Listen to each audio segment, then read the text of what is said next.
My sister and her husband went on a cruise, leaving me to babysit her 8-year-old daughter who was born mute. When the door shut, she looked me dead in the eye and said in a perfect voice, "Auntie, do not drink the tea Mom made," she plotted. My blood ran cold and the cup shook in my hand. My name is Jasmine and I am 35 years old living in Atlanta. I built my empire from the ground up, but apparently my success put a target on my back. If you have ever had family smile in your face while holding a knife behind their back, let me know where you are watching from in the comments. Hit that like and subscribe button because you need to see how I turned their trap into their prison.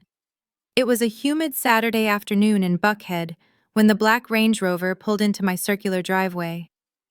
I watched from the kitchen window of my 5-bedroom estate, taking a deep breath to steel myself. My younger sister Tanisha stepped out looking like she was walking a red carpet instead of dropping off her kid. She wore oversized designer sunglasses that covered half her face and a flowing silk sundress that probably cost more than my first car. Her husband Brad followed her out of the driver's seat. He is a white guy who always looks like he is trying too hard to fit in with our family, usually wearing polo shirts that are too tight and flashing a watch he definitely cannot afford. Then the back door opened, and little Zola climbed out. My niece was 8 years old and small for her age. She clutched a beat-up doll to her chest and looked at the ground. Zola had never spoken a word in her life. The doctors said it was selective mutism, but Tanisha always rolled her eyes and called it stubbornness. I unlocked the front door and put on my best hosting smile. Even though Tanisha only called me when she needed money, I tried to be the good big sister. I tried to keep the peace for Mama's sake even though Mama had been gone for 5 years now. Tanisha swept past me into the foyer without even a hug. The first thing she did was run her manicured hand over the antique console table I had just imported from Italy. "Girl, this place is ridiculous," Tanisha said. But her tone was not proud. It was hungry. Her eyes darted around the room, pricing everything. She looked at the crystal chandelier hanging from the 20-foot ceiling, and I saw her do mental math. "You have so much space for just one person, Jasmine. It must get lonely in this big old museum." I ignored the jab. I was used to it. Tanisha thought my choice to focus on my business soul roots instead of finding a husband was a personal failure.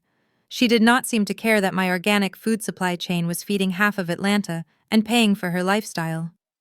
Brad came in behind her carrying Zola's small suitcase. He looked twitchy. Usually Brad was loud and tried to crack jokes that were not funny, but today he was sweating even though my central air was set to 68 degrees. He did not look at me. He looked up at the corners of the ceiling. "Hey Jasmine, did you get that new security system installed like I told you?" Brad asked. He wiped his forehead with the back of his hand. "You know the crime rate in Buckhead is going up. You cannot be too careful living here all alone." I frowned slightly. I had updated the system last month, but why was he so pressed about it? "Yeah, Brad, it is all set up. Motion sensors, cameras, the works." "Why do you ask?" "Just looking out for you, sis," Brad said quickly. He finally made eye contact, and his smile did not reach his eyes. "Just want to make sure you and Zola are safe while we are gone." "You know how it is," Tanisha chimed in, walking into the living room and running her fingers along the back of my velvet sofa. "Exactly. We would hate for anything to happen to you, Jasmine. Especially with us being in the middle of the ocean on a cruise ship, we will not have cell service for days." She emphasized the no cell service part a little too much. It felt rehearsed. I looked at Zola, who was standing by the door, still holding her doll. She was watching her parents with an intensity that made me uncomfortable. Her dark eyes were wide and she seemed to be holding her breath. "Come on in, Zola," I said softly, kneeling down to her level. "Auntie Jazz made those mac and cheese bites you like. You want to go watch cartoons in the media room?" Zola nodded slowly, but she did not move toward the media room. She moved to the corner of the living room and sat on the floor, keeping her back to the wall so she could see the whole room. It was a survival instinct I recognized, but I brushed it off. Tanisha clapped her hands together, startling me. "Okay, so we are in a bit of a rush. The ship leaves port in 3 hours, and traffic is going to be a nightmare." But before we go, I need to do something for you, Jasmine. You look terrible. I blinked. Excuse me. I mean, you look stressed, Tanisha corrected herself, walking toward my kitchen. Your skin is gray. You have bags under your eyes. You are working yourself to death running that company. You need a detox. I followed her into my own kitchen. I am fine, Tanisha. Just a busy quarter. No, you are not, she insisted. She opened her giant tote bag and pulled out a silver canister. I brought you this. It is a special herbal blend my yoga instructor swears by. It clears out all the toxins. I'm going to make you a cup right now. You need to drink it while it is hot to activate the herbs. I watched her bustling around my kitchen opening cabinets she should not know the contents of. She found the kettle and the mugs without asking. It was strange. Tanisha never cooked. Tanisha never cleaned. Tanisha expected to be served.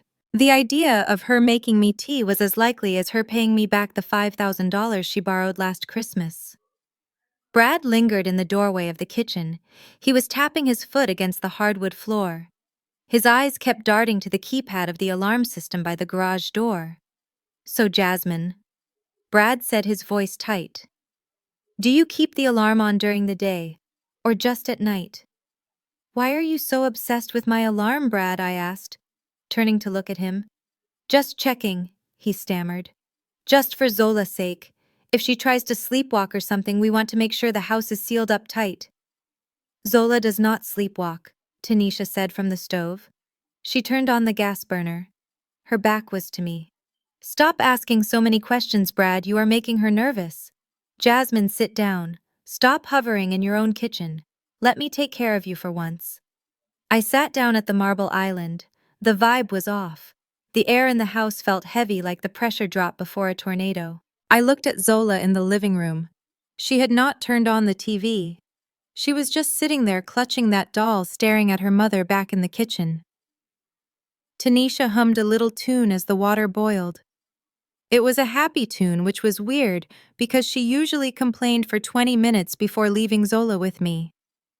She usually gave me a list of demands about what Zola could eat and where. Today, she had not said a word about Zola's schedule. It was like Zola was an afterthought. The kettle whistled. Tanisha poured the water. I watched her blocked body language. She stood directly between me and the mug, shielding my view with her body. I heard the clink of a spoon stirring vigorously. Here we go, she said, turning around with a bright plastic smile. She placed the steaming mug in front of me. The liquid was dark and smelled earthy, like dirt and peppermint. Drink up, sis, Tanisha said. She leaned her hip against the counter, watching me. Brad took a step into the kitchen, watching me too. It felt like I was on a stage. It smells strong, I said, lifting the mug. That means it is working, Tanisha said quickly. It is potent stuff. It will knock you out, but in a good way. You will sleep like a baby tonight. Best sleep of your life. Brad let out a short, nervous laugh that sounded like a bark. Yeah, best sleep of your life. I looked at them both. Tanisha was gripping the edge of the granite counter so hard her knuckles were white. Brad was sweating through his shirt. You guys are acting weird, I said, setting the mug down for a second. We are just rushing, Tanisha said, her voice sharpening. We do not want to miss the boat. Drink the tea, Jasmine. Do it for me. I worry about you, okay? You are the only family I have left. She played the family card. She knew that was my weak spot. Since Mama passed, I felt responsible for Tanisha. I felt like I had to protect her, even when she was awful. Okay, I said, picking up the mug again. The ceramic was hot against my palms. I blew on the steam. Tanisha checked her diamond-encrusted watch. Okay, we really have to bounce. Zola, baby, mommy and daddy love you. Be good for Auntie Jasmine. She did not even go into the living room to hug the child. She just waved from the kitchen. Brad gave a thumbs up to the air. Bye, Zola, Brad called out. See you in a week, kiddo. They were moving toward the front door now, but their eyes were still glued to the mug in my hand. Lock the door behind us, Tanisha instructed. And drink that tea before it gets cold. It loses its potency if it gets cold. Love you, sis. Love you too, I said automatically. They stepped out onto the porch. I heard the heavy oak door slam shut. I heard the lock click. I heard the engine of the Range Rover roar to life and tires screeching as they peeled out of the driveway way too fast. The silence of the big house rushed back in. It was just me and the little girl in the corner. I sighed, looking down at the dark liquid. I was tired. Maybe Tanisha was right. Maybe I did need to relax. Maybe this was a peace offering, a sign she was growing up. I lifted the mug to my lips. The steam warmed my nose. I opened my mouth to take the first sip. Suddenly, there was a blur of motion from the living room. I did not even hear her footsteps. Small hands slammed into my arm with surprising force. The mug flew out of my hand. It hit the marble floor with a shatter that echoed like a gunshot. The dark liquid splashed everywhere, staining the white rug and soaking into my socks. What the hell, I shouted, jumping back. I looked down. Zola was standing there, breathing hard. Her chest was heaving. Her eyes were terrified. Zola, honey, what is wrong? I asked, shock replacing my anger. I reached out to touch her shoulder. She slapped my hand away. She looked at the door where her parents had just left. Then she looked back at me. She opened her mouth and spoke. The voice was not rusty or unused. It was clear. It was precise. It was the voice of a child who had seen too much. Auntie, do not drink the tea Mom made, she plotted. I froze. My brain could not process what was happening. You can talk. Zola ignored my question. She pointed at the puddle of tea on the floor. Mom told Daddy that the stuff in the silver can would make your heart stop. She said you would go to sleep and never wake up. She said it looks like a heart attack and the police won't know. They talked about it in the car. They talked about the insurance money. I stared at her. My knees felt weak. I grabbed the edge of the island to steady myself. Insurance money. Zola nodded. Daddy said $500,000 is enough to pay the bad men. Mom said no, your life insurance is $2 million. She said with $2 million, they don't have to hide anymore. The room spun. My little sister, my only family. The tea smelled bitter on the floor. Are you sure, Zola? I whispered, my voice trembling. Are you sure that is what they said? Zola walked over to the pantry. She pointed at the trash can. I looked inside. Buried under some paper towels was a small foil wrapper. I pulled it out. It wasn't an herbal tea wrapper. It was a packet with a skull and crossbones symbol and foreign writing that I didn't recognize, but I recognized the English warning in small print at the bottom. Highly toxic. Rodenticide. I dropped the wrapper like it burned me. I looked at the spilled tea. If Zola hadn't knocked that cup out of my hand, I would be drinking poison right now. I would be dying on my kitchen floor while my sister laughed on her way to a fake cruise. We need to make sure, I said, my mind racing. I needed proof. I needed to know this wasn't a nightmare. I grabbed a paper plate. I grabbed a paper towel and soaked up some of the spilled liquid. I walked to the back door. My hands were shaking so bad I could barely unlock the latch. Stay here, Zola, I commanded. I walked out onto the patio. A stray cat usually hung around my porch waiting for scraps. He was there sitting by the planter. I put the paper towel down on the plate. Here, kitty, I whispered. I felt sick. I felt like a monster. But I had to know. The cat sniffed the liquid. It licked the paper towel once, twice. I waited. 1 minute passed, 2 minutes. Then the cat let out a horrible yowl. It fell onto its side. Its body went rigid and began to convulse. Foam bubbled at its mouth. It twitched violently for 30 seconds, and then it stopped moving. Its eyes were open and glassy. I clamped my hand over my mouth to stop the scream. I backed away into the house and locked the door. I slid down against the wood, my heart hammering against my ribs like a trapped bird. They tried to kill me. Tanisha tried to kill me in my own kitchen. I looked up. Zola was standing in the hallway watching me. She didn't look scared anymore. She looked resigned.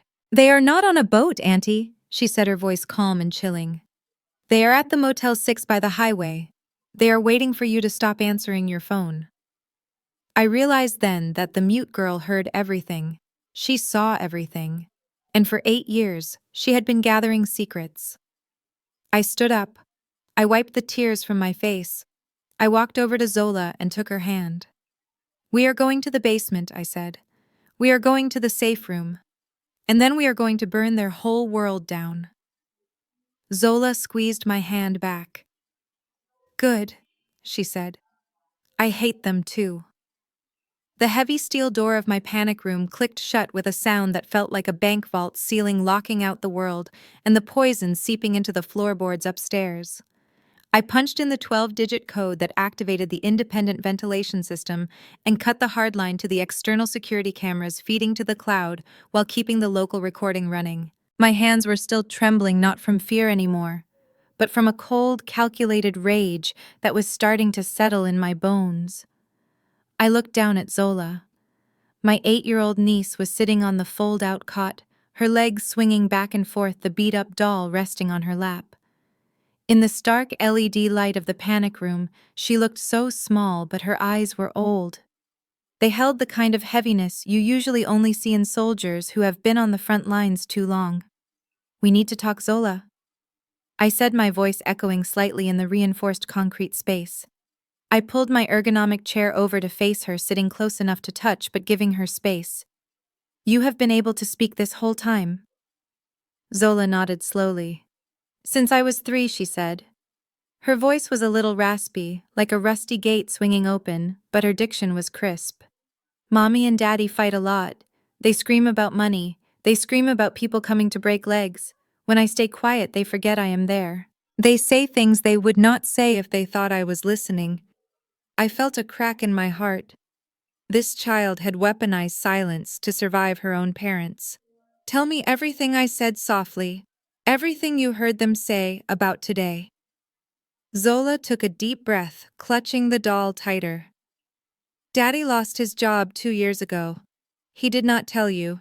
He pretended to go to work, but he went to the casino. He lost a lot of money, Auntie Jasmine. He borrowed money from bad men. Men who carry guns." My stomach churned. Brad had always played the part of the big-shot entrepreneur, bragging about his investments and his portfolio.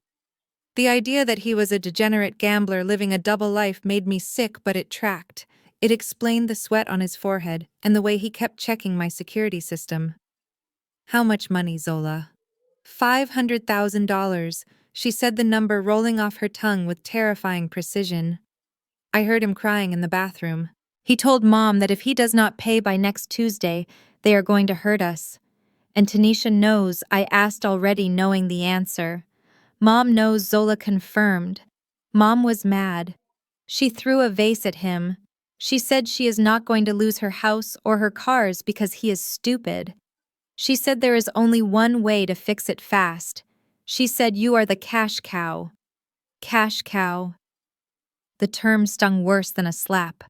I had paid for Tanisha tuition. I had paid for her wedding. I had paid the down payment on their house. I was not a sister to her, I was a resource to be harvested. "So the tea was the plan," I whispered. Zola nodded. "Mom got the silver can from a man in Chinatown. She told him she had a rat problem in the basement. A big rat. She laughed when she said it. She told Daddy that the stuff in the can works slow. She said if you drink it, you get sleepy first. Then your heart starts beating funny. Then it stops. She said the coroner would think it was natural causes because you work too hard and drink too much caffeine." I leaned back in my chair, feeling bile rise in my throat. It was premeditated. It was cold-blooded. My little sister, the woman I used to braid hair with, had scouted a poison specifically to mimic a stress-induced heart attack, and the cruise, I asked, needing to verify every lie. "There is no cruise," Zola said. They drove to the Motel 6 off the interstate. "Room 112. I saw the reservation on Daddy phone. They are waiting there until you stop answering texts. Then they are going to come back here tomorrow morning and pretend to find you." Mom practiced her crying in the mirror this morning. She screamed "Jasmine, wake up" over and over again until she thought it sounded real. I closed my eyes for a second, letting the horror wash over me. Tanisha rehearsing her grief while packing poison into her tote bag. It was monstrous. But monsters have weaknesses, and Tanisha's weakness was her greed. I spun my chair around to the workstation I had set up in the corner of the room. It was my command center, 3 monitors linked to a secure server. I needed receipts. Zola word was truth to me, but the law needed paper. I woke up my computer and started typing furiously. First, I pulled up the public records for Brad employment. Terminated for cause 18 months ago. Embezzlement. It was right there in the court filings. He had managed to avoid jail time by paying back a portion of what he stole, likely using the money I had loaned them for their kitchen renovation last year. Then I went deeper. I accessed the dark web monitoring service I subscribed to for my business security. I ran Brad's social security number. It lit up like a Christmas tree. High-risk loans, gambling debts sold to collections agencies that did not operate within the law. Zola was right. He was in deep. But that was just the motive. I needed the weapon. I logged into my primary email server. I have a standing rule that all my legal and financial alerts go to a secure folder that Tanisha did not know about.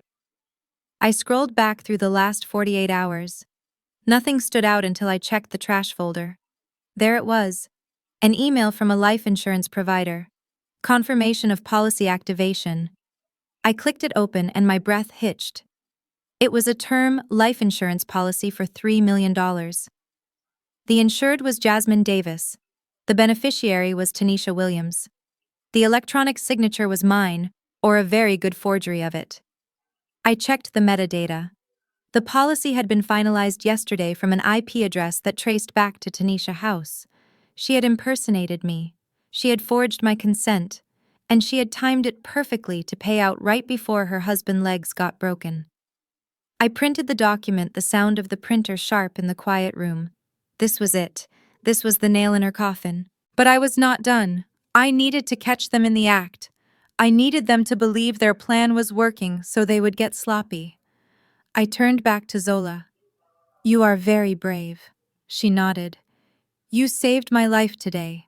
Now I need you to be brave a little longer. Can you help me catch them?" Zola's eyes narrowed. Her face hardened into an expression that looked too much like my own. "Do I have to go back to them?" she asked, her voice trembling for the first time. "No, baby. I promised fierce and absolute. You never have to go back to them. I am going to keep you safe. But we need to make them think they won. We need to make them think I drank the tea." Zola looked at the monitors, then back at me. A small, dark smile touched her lips. Mom hates it when things do not go her way. I grabbed my phone. It was time to start the performance of a lifetime. I checked the time. It had been an hour since they left. The poison would be starting to take effect by now if I had drunk it. I pulled up Tanisha contact. I typed a message, my fingers hovering over the keys. "Hey Tanisha, that tea was actually really good. Thanks for looking out for me. Feeling super tired though. Think I'm going to crash early." I hit send. Then I looked at Zola. We are about to play a game called Dead Woman Walking. Almost immediately my phone buzzed. It was a FaceTime request from Tanisha. Of course. She wanted to see me. She wanted to see the gray skin, the drooping eyelids, the signs that her sister was fading away. She wanted to watch me die. I grabbed a container of loose powder from my emergency bag and dusted my face until I looked pale and ghostly. I messed up my hair. I dimmed the lights in the panic room so it just looked like a dark bedroom.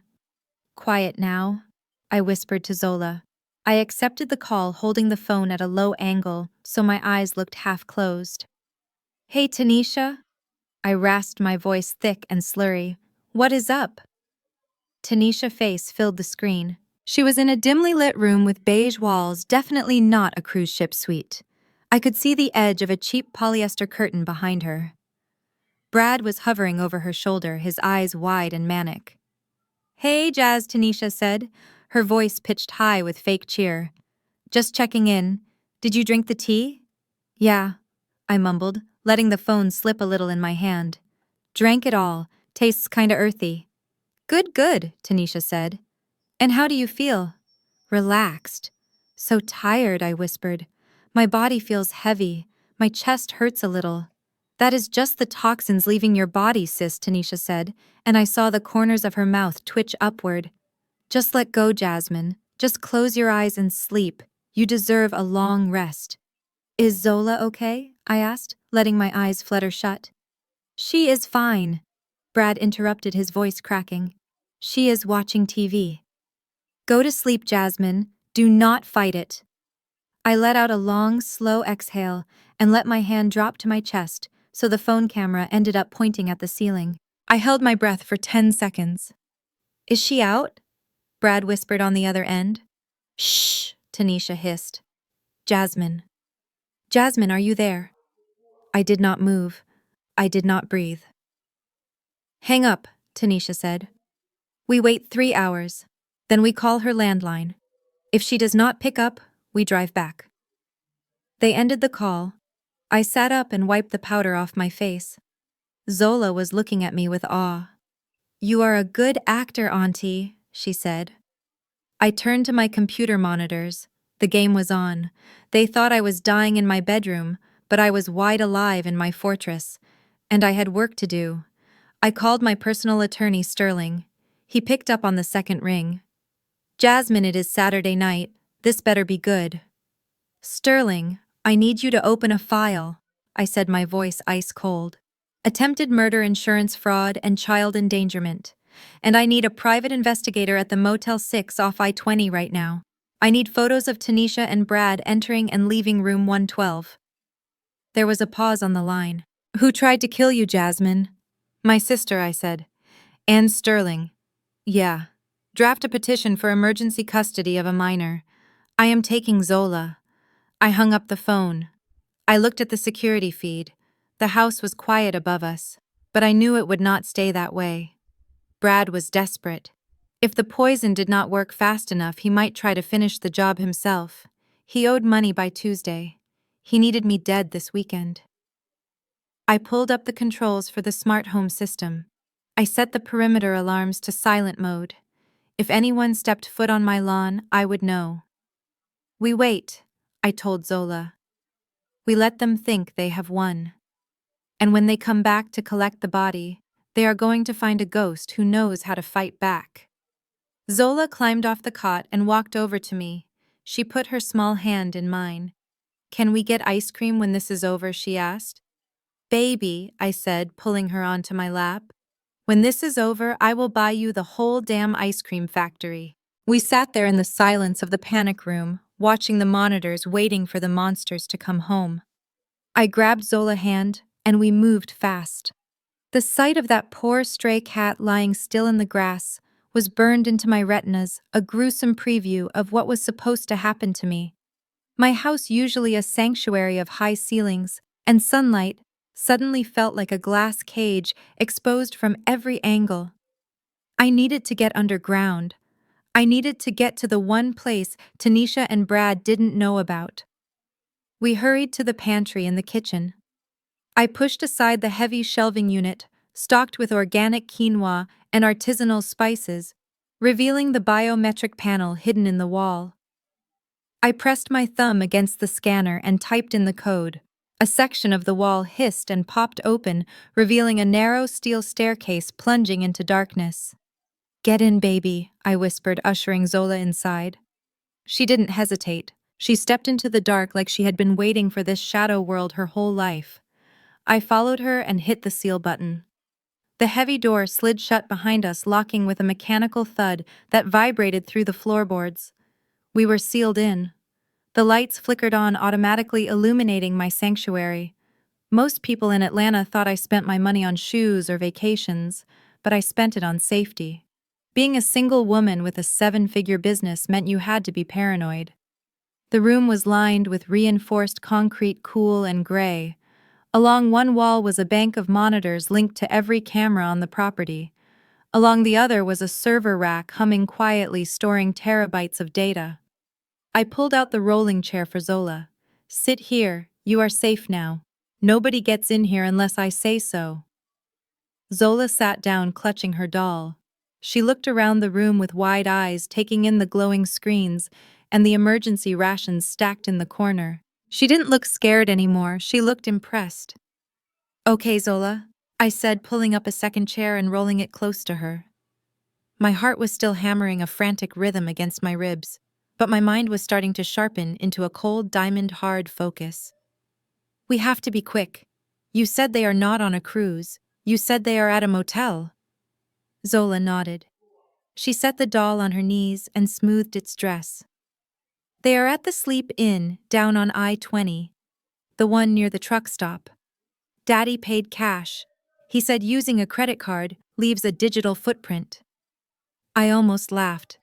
Brad, the man who couldn't figure out how to use a smart thermostat, was suddenly talking about digital footprints. They were playing spy games, but they were sloppy. Why are they hiding Zola? I asked, needing every detail. Why do they need the money so bad? I know Brad likes to gamble, but this feels desperate. They sold everything, Zola said, her voice quiet but steady. Mommy sold her big diamond ring last week. The one she said was in the shop for cleaning. She sold it to a man in a pawn shop for $8,000. She cried in the car afterwards. She said it was your fault she had to sell it because you wouldn't give them a loan. My jaw tightened. I had refused to give them a loan because the last time I gave them $50,000 for a business investment, they spent it on a trip to Dubai, and a lease on a Porsche, and the house. Zola continued, looking down at her hands. I heard Daddy on the phone with the bank man. He said something about a second mortgage.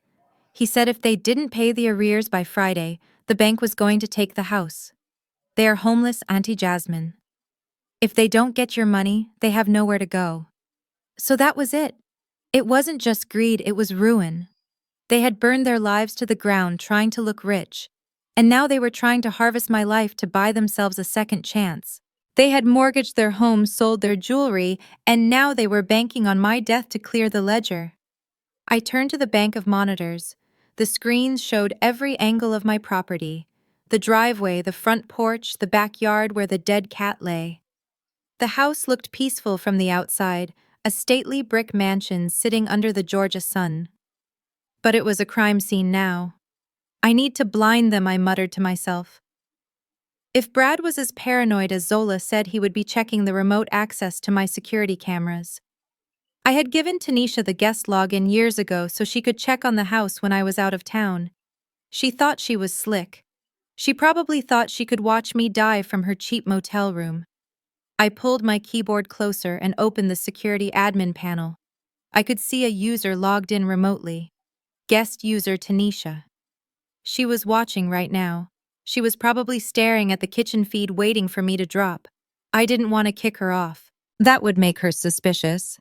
If the cameras just went dark, she might think I cut the power or found the poison. I needed her to think she was in control, but I needed to hide my movements. I typed in a command to loop the video feed. I took a 10-minute clip from earlier in the afternoon before they arrived, when the house was empty and quiet. I set it to loop on the main feeds. To Tanisha, looking at her phone, it would look like a still, quiet house. A house where nothing was happening.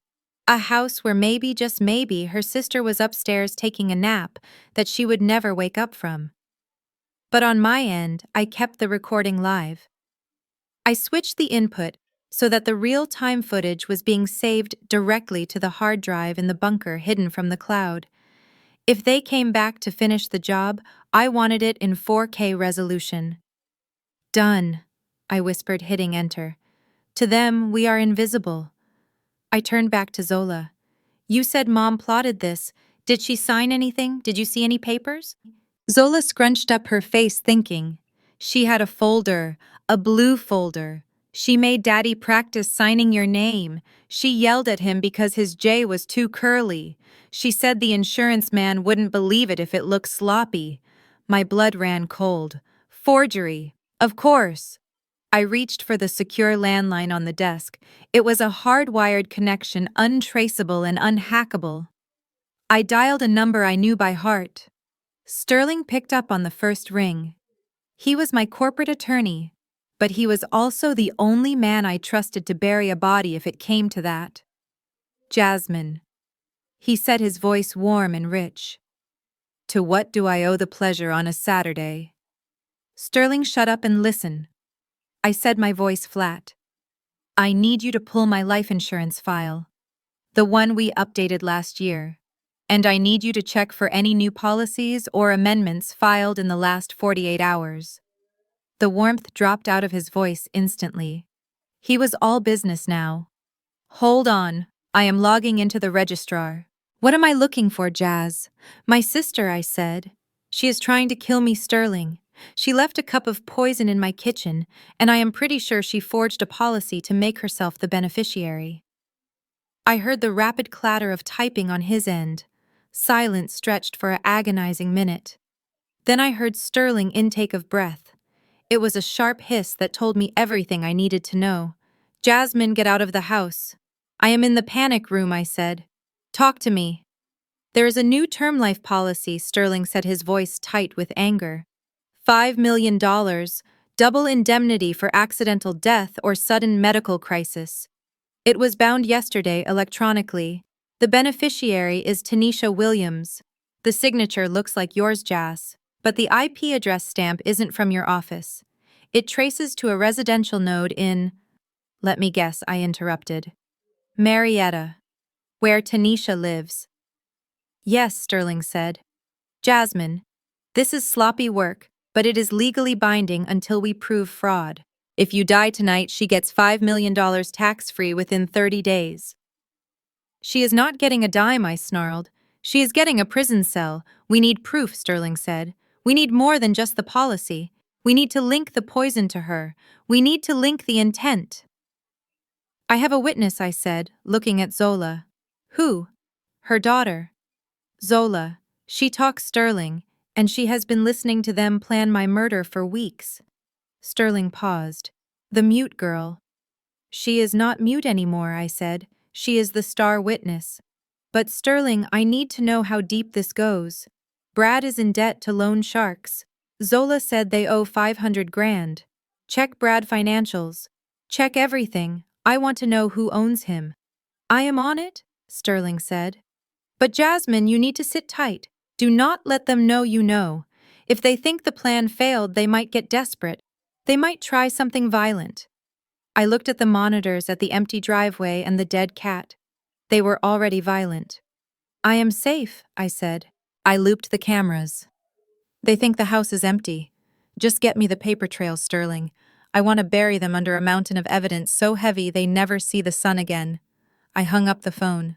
I looked at Zola. She was watching me, her eyes wide. Is the lawyer man going to help us? She asked.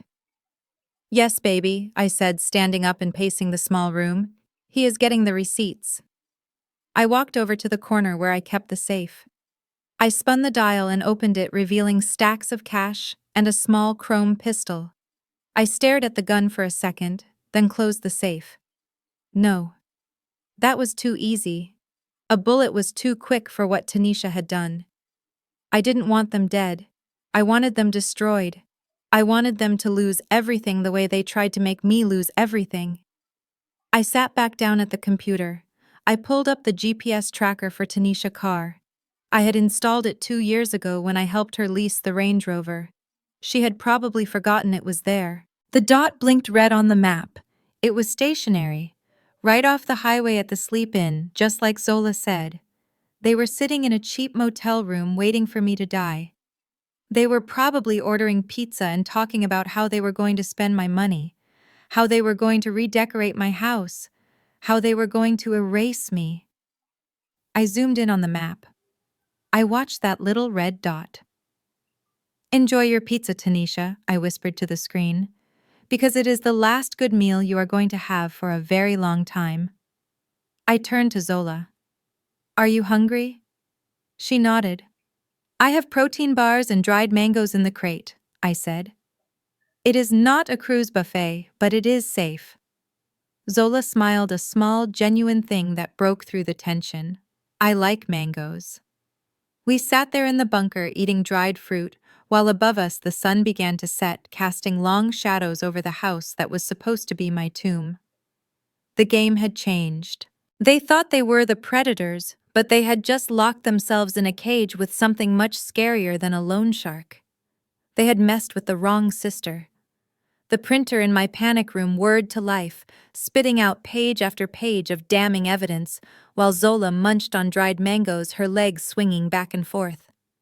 I watched the paper stack up each sheet, another nail in Tanisha and Brad coffin. Sterling had come through faster than I expected. His team had pulled the metadata from the insurance company's server, and what I saw made my blood boil. The policy was a masterpiece of fraud. It was a term life plan with a double indemnity clause for accidental death or sudden medical events like a heart attack. The payout was $3 million, not two, like Zola thought. Tanisha had gotten greedy. She had forged my signature using a digital pen, likely tracing it from one of the checks I had written her over the years. The timestamp on the final approval was 48 hours ago. They had waited until the policy was active to bring me the poison. It was so calculated, it was almost impressive if it wasn't so evil. I picked up the stack of papers, my hands shaking slightly. Tanisha was the sole beneficiary. Not Zola.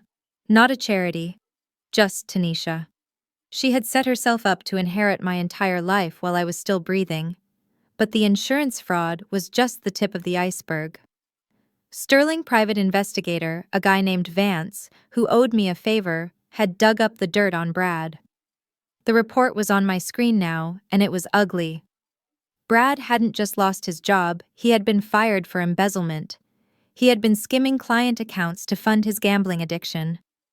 The company had kept it quiet to avoid a scandal, but they had blackballed him from the industry. He hadn't worked a legitimate day in 6 months. The debt was the real kicker. $500,000 owed to a loan shark syndicate operating out of a warehouse district in East Atlanta. The kind of people who didn't send collection letters, they sent guys with baseball bats. The deadline was next Tuesday. If Brad didn't pay up, they weren't just going to break his legs, they were going to come for his family. My stomach twisted. That was why they were so desperate. They were backed into a corner, and instead of coming to me for help, they decided to sacrifice me to save themselves. They were going to use my death money to pay off criminals. My phone buzzed on the desk, startling me. It was a text from Tanisha. "Hey sis, just checking in again. Did you finish that tea? It is supposed to be really good for stress." I stared at the screen. The audacity was breathtaking. She was sitting in a motel room, probably watching bad cable TV, casually texting the sister she thought she had just murdered. She wanted to know if I was dead yet. I looked at Zola. She had stopped eating and was watching me, her dark eyes intense. "Is it Mommy?" she asked. "Yeah, baby," I said, my voice tight. "It is Mommy. She wants to know if the tea tasted good." Zola made a face. "Tell her it tastes like dirt." I smirked. That was good advice. I picked up the phone. I needed to sell this.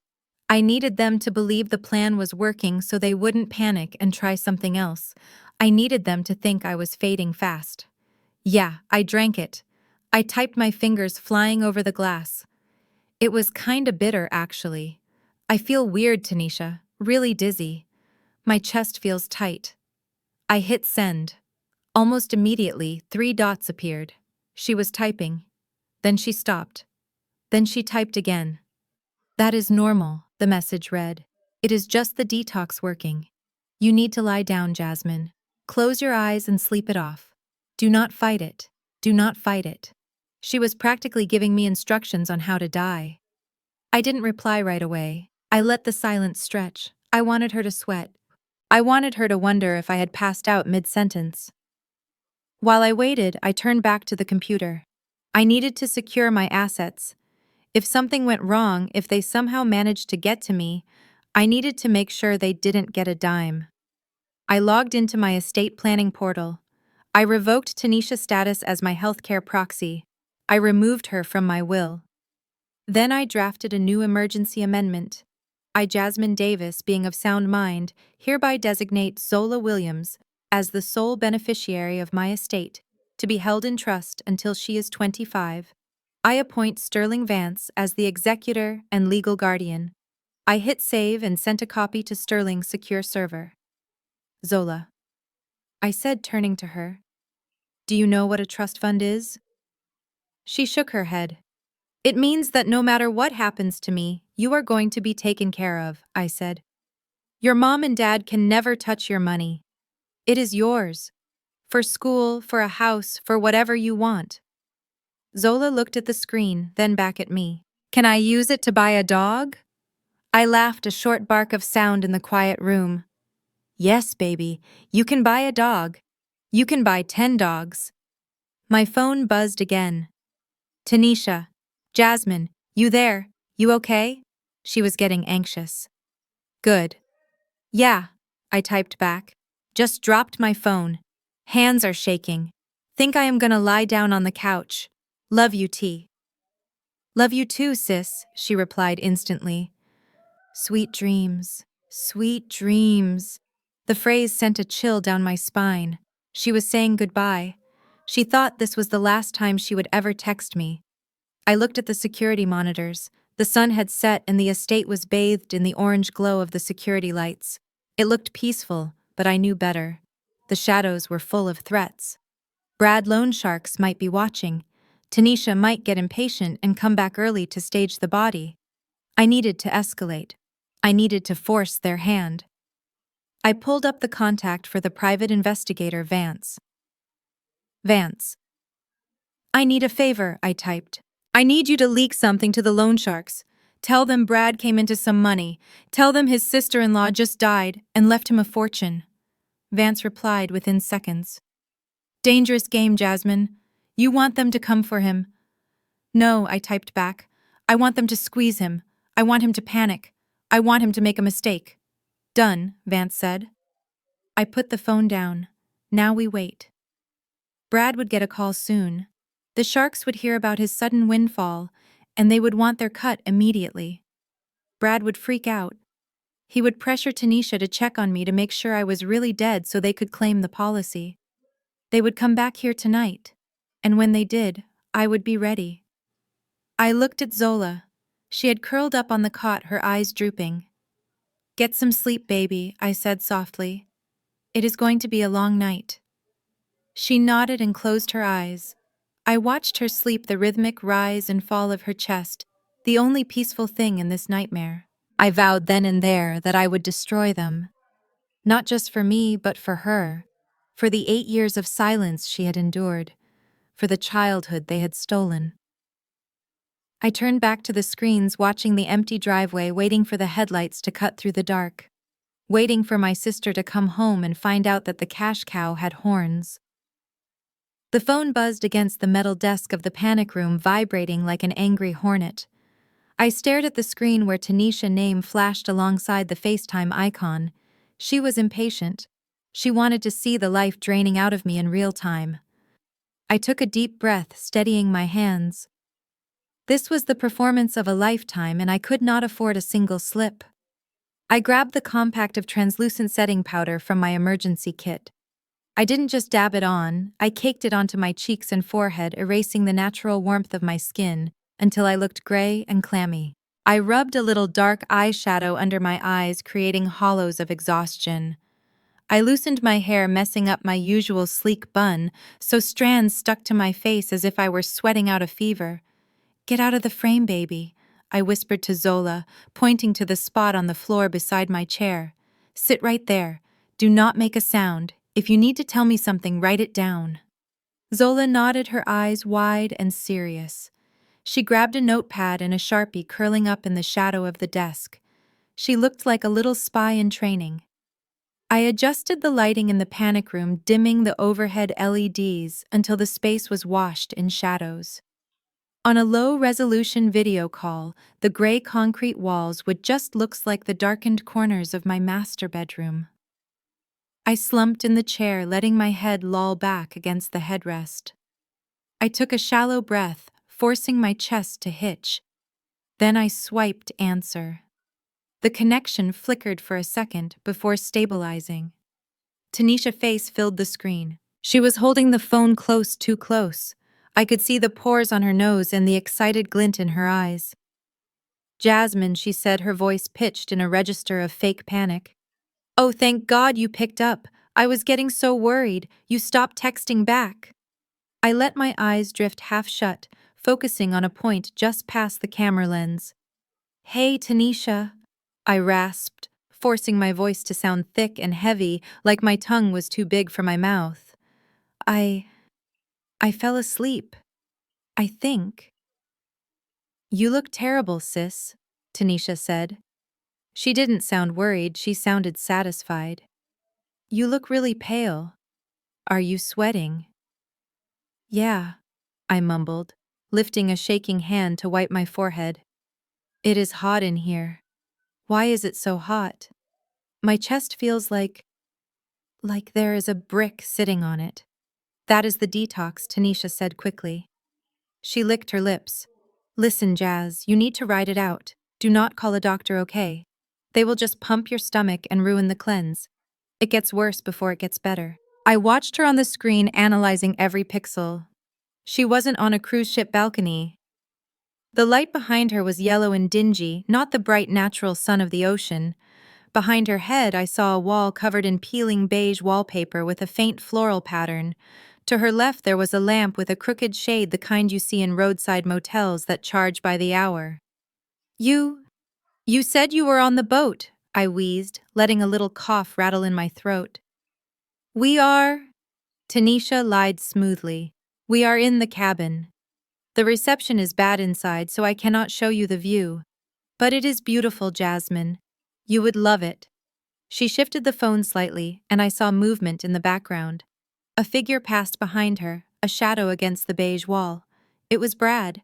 He was wearing an undershirt, pacing back and forth. He stopped and leaned in toward Tanisha, not realizing he was visible in the corner of the frame. He made a cutting motion across his throat, then tapped his wrist, mouthing something. "Is she out yet?" I fought the urge to scream. I fought the urge to tell them I saw them in their cheap little rat trap, waiting for my heart to stop. Instead, I let my head drop forward, chin to chest. "I feel so dizzy, Tanisha," I whispered. "The room is spinning. Just close your eyes, Jasmine." Tanisha said, her voice dropping an octave, soothing and predatory. "Let go. Stop fighting it. Think about Mama. Think about how peaceful it is to just sleep." I felt a tug on my pant leg. I glanced down without moving my head. Zola was holding up the notepad. Her handwriting was blocky but legible. "Mom is smirking. That is the face she makes when she wins at spades." I looked back at the screen. Zola was right. Tanisha wasn't frowning with concern. The corners of her mouth were twitching upward, fighting a smile that wanted to break free. She thought she had won. She thought she was watching the obstacle to her fortune fade away. She was probably already spending the insurance money in her head, buying a new house, replacing the ring she sold, planning the funeral where she would play the grieving sister. I cannot feel my fingers," I stuttered, letting the phone slip in my grip so the image shook violently. "Tanisha, tell Zola. Tell her what Jasmine," Tanisha asked, leaning in. "Tell her what?" "Tell her. I love—" I didn't finish the sentence. I let my hand go limp. The phone tumbled from my grip, clattering onto the desk. I had positioned it perfectly so the camera landed facing the ceiling, capturing nothing but the gray concrete and the dim light. "Jasmine, Tanisha." Voice tinny and distant screamed from the phone speaker. "Jasmine, are you there? Pick up the phone." I sat frozen, silent as a grave. Brad's voice came through next, muffled but audible. "Did she drop it? Is she gone?" "I don't know," Tanisha hissed. "She looked bad, Brad. She looked gray." She stopped talking mid-sentence. "Check the pulse," Brad said. "I cannot check her pulse through a phone, you idiot," Tanisha snapped. "But she dropped it. She said she couldn't feel her fingers. That is what the guy said would happen. Paralysis, then cardiac arrest." "So we are good?" Brad asked. "Can I call the guys? Can I tell them we have the money?" "Not yet," Tanisha said. We wait. We wait 10 minutes. If she doesn't move, if she doesn't pick up the phone, then we know. Then we drive over there.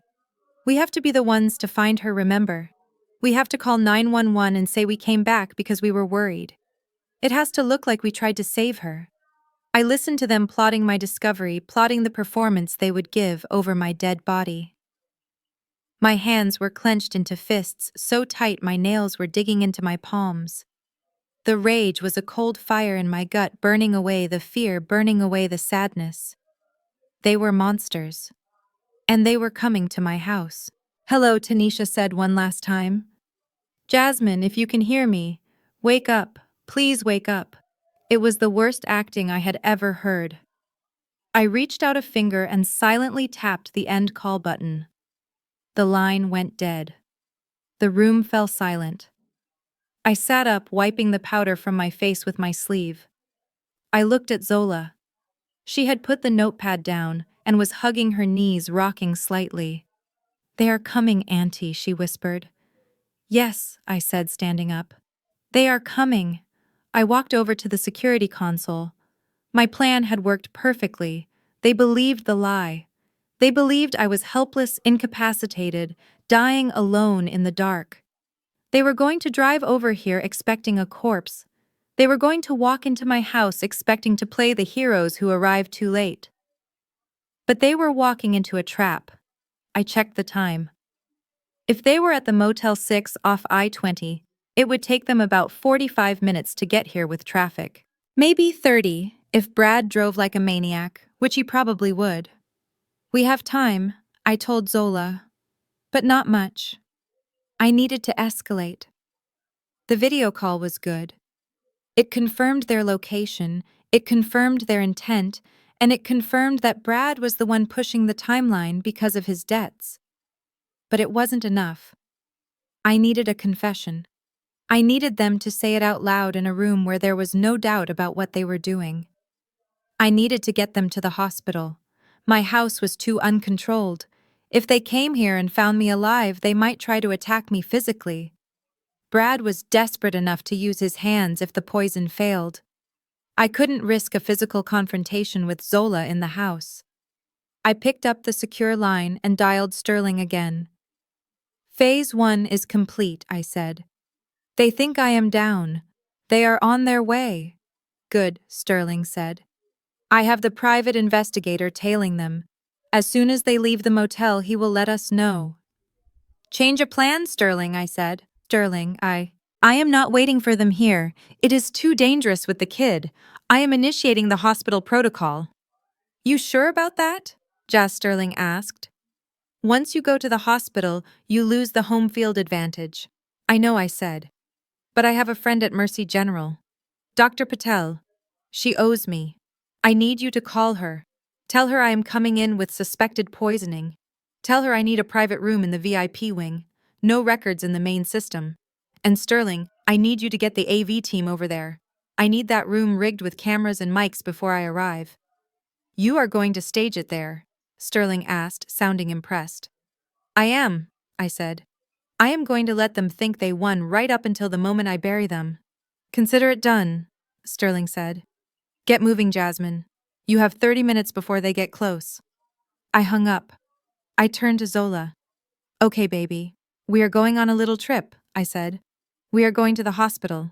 But you are not sick. I am going to pretend to be sick again. Can you be my helper?" Zola stood up, clutching her doll. "I can help. I can watch them." I grabbed my go bag. I grabbed the hard drive with the security footage. I grabbed the sample of the poisoned tea I had saved in a vial. "Let us go," I said, unlocking the panic room door. We moved quickly through the house. It felt tainted now, like the walls had absorbed the malice of my sister's visit.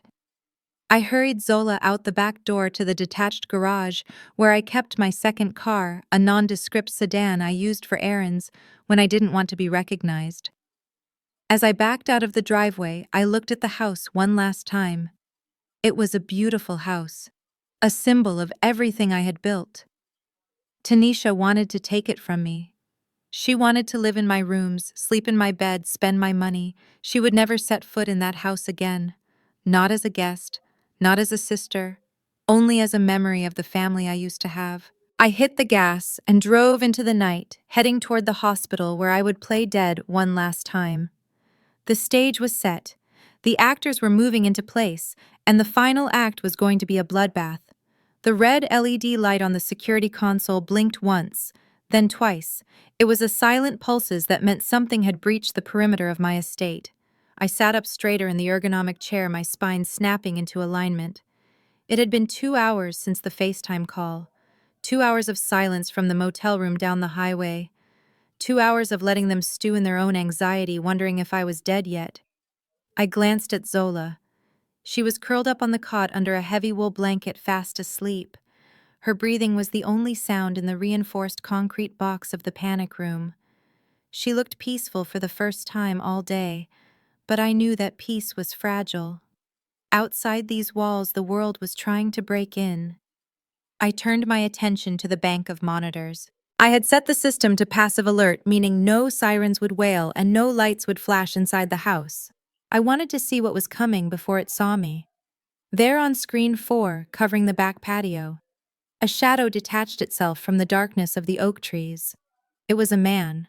He was dressed in dark clothing, a hoodie pulled low over his face, and he moved with a jerky, nervous energy that screamed amateur. He wasn't a professional hitman.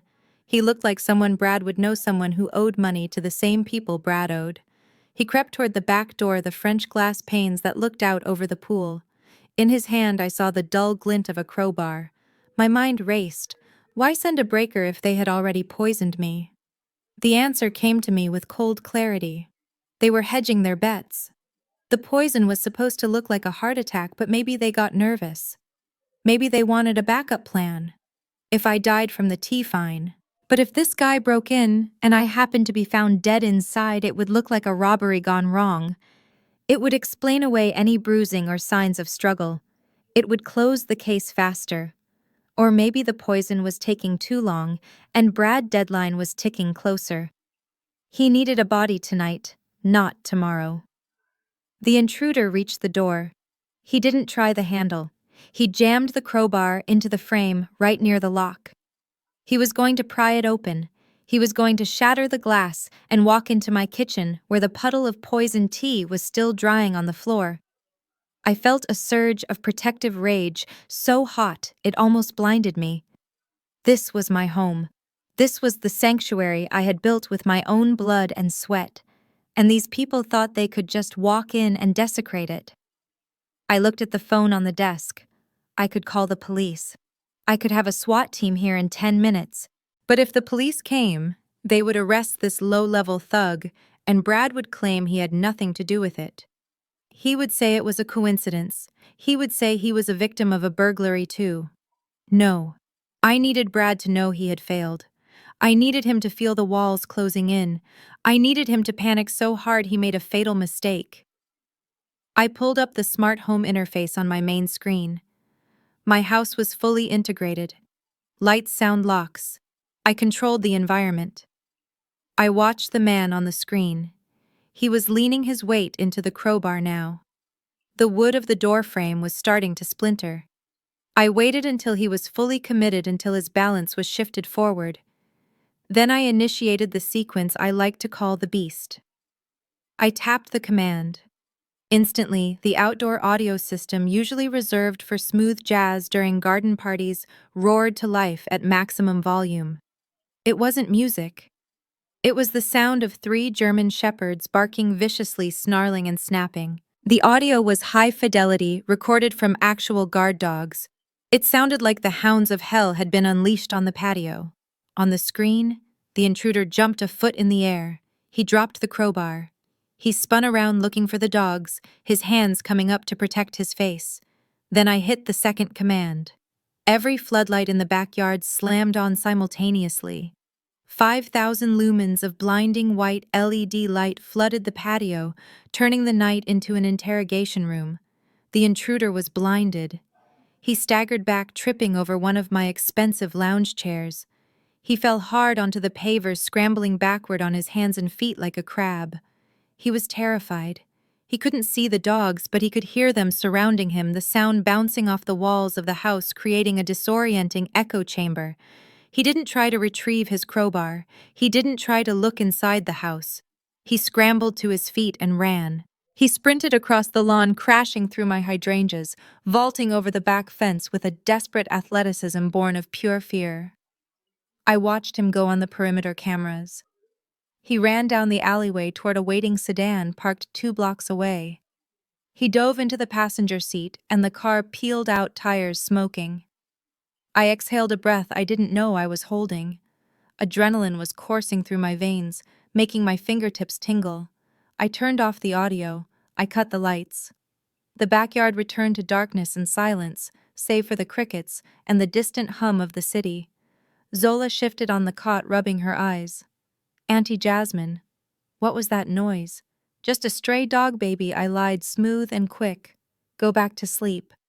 She settled back down, trusting me. I turned back to the monitors. The crowbar was still lying on my patio, a piece of evidence I would collect later. But right now I had to think about what this meant. The intruder wasn't going to call the police. He was going to call Brad. He was going to tell Brad that the house was locked down tight, that there were dogs he didn't know about, that the mission was a failure. Brad was going to lose his mind. He was sitting in that motel room watching the clock, knowing that if I didn't die, his kneecaps were next. The failure of the break-in would make him reckless. It would make Tanisha reckless. They would be wondering why I hadn't answered the phone. They would be wondering if the poison had worked. I realized then that the poison wasn't strong enough. Or at least they feared it wasn't. If they were confident in the tea, they wouldn't have sent the man with the crowbar. They were unsure. And uncertainty was something I could manipulate. I needed to force them out of that motel room. I needed them to come to me not as intruders, but as family members. I needed them to walk into a trap they couldn't run from. If I just stopped answering, they might wait until morning. They might wait until it was reasonable to come check on me. I couldn't wait that long. I needed this ended tonight. I picked up my phone. I wiped the screen with my thumb. I needed to send a message that would terrify them but also pull them in like a magnet.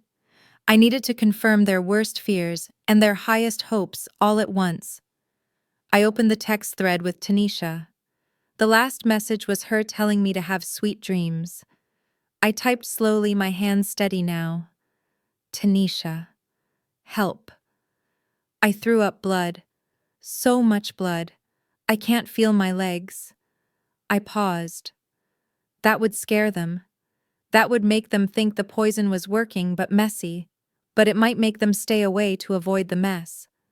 I needed to add the hook. "I am scared. I am calling 911. I need an ambulance." That was it. That was the trigger. If I called 911, the paramedics would come. They would find me. They would find the poison.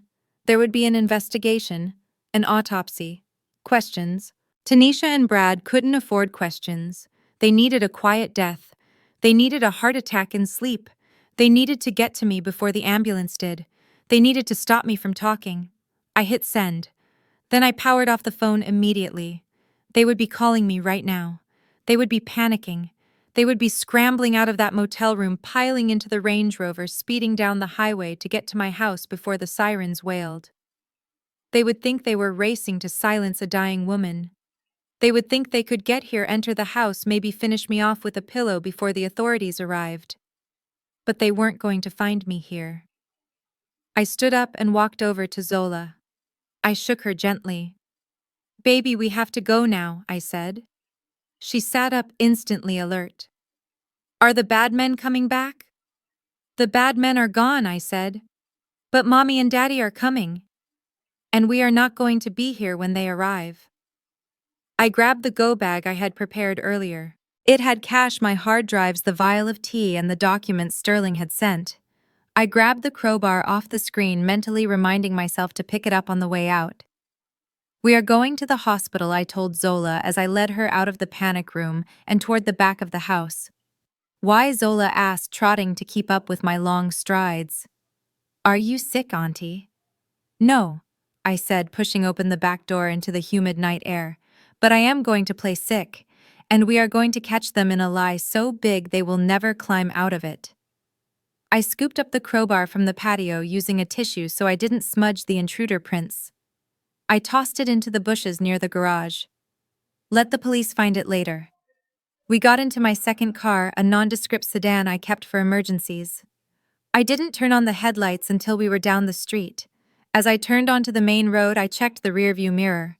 The street was empty, but I knew they were coming. I could feel their desperation like a physical weight in the air.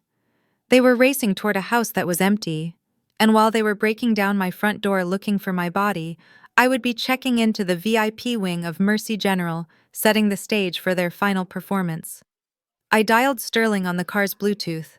"The bait is taken," I said, as I merged onto the highway. I told them I called 911. They will be at the house in 20 minutes. "And you?" Sterling asked. "I am 10 minutes from the hospital. Is Dr. Patel ready?" "She is ready," Sterling said. "Room 402. It is wired for sound and video. The feed goes directly to my cloud server." "Perfect," I said.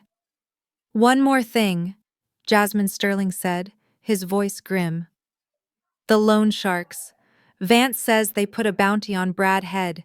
If he doesn't pay by Tuesday, they aren't just going to hurt him. They are going to erase him. He is a walking dead man. He is dangerous, Sterling." A cornered rat bites. "Be careful, Jazz." I hung up. I looked at Zola in the passenger seat. She was clutching her seatbelt, looking out the window at the city lights blurring by. "We are almost there, baby," I said. "Just a little more acting, okay?" She nodded. She didn't look scared anymore. She looked determined. She was my silent witness, my partner in this war. I pressed the accelerator. The engine roared. We were racing toward the finish line, and Tanisha and Brad didn't even know the race had started. The nurse Jessica bustled around the room, checking monitors and adjusting the IV line with practiced efficiency. She was part of the plan briefed by Dr. Patel, but her performance was flawless. She treated me like a piece of furniture, checking the fake readouts and scribbling notes on my chart while Tanisha put on her grieving sister act.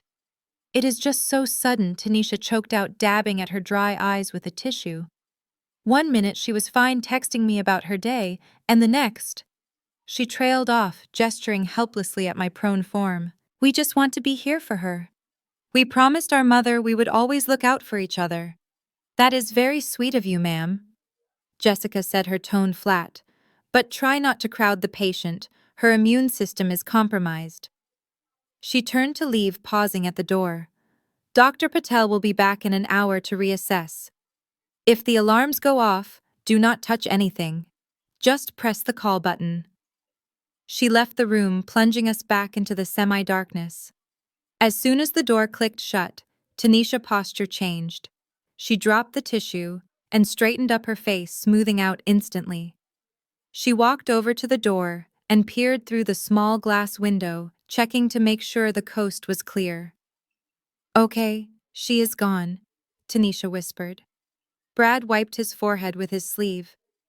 "This place gives me the creeps, T. It smells like death." "It smells like money," Tanisha corrected him. She walked back to the bed and looked down at me. Her gaze wasn't loving, it was predatory. She looked at me like I was a broken ATM that just needed one good kick to spit out the cash. "We cannot just sit here," Brad said, pacing the small room, his shoes squeaking on the linoleum. "What if she hangs on for days? The doctor said she was fighting." "She is not fighting," Tanisha said, dismissing his concern. "She is fading.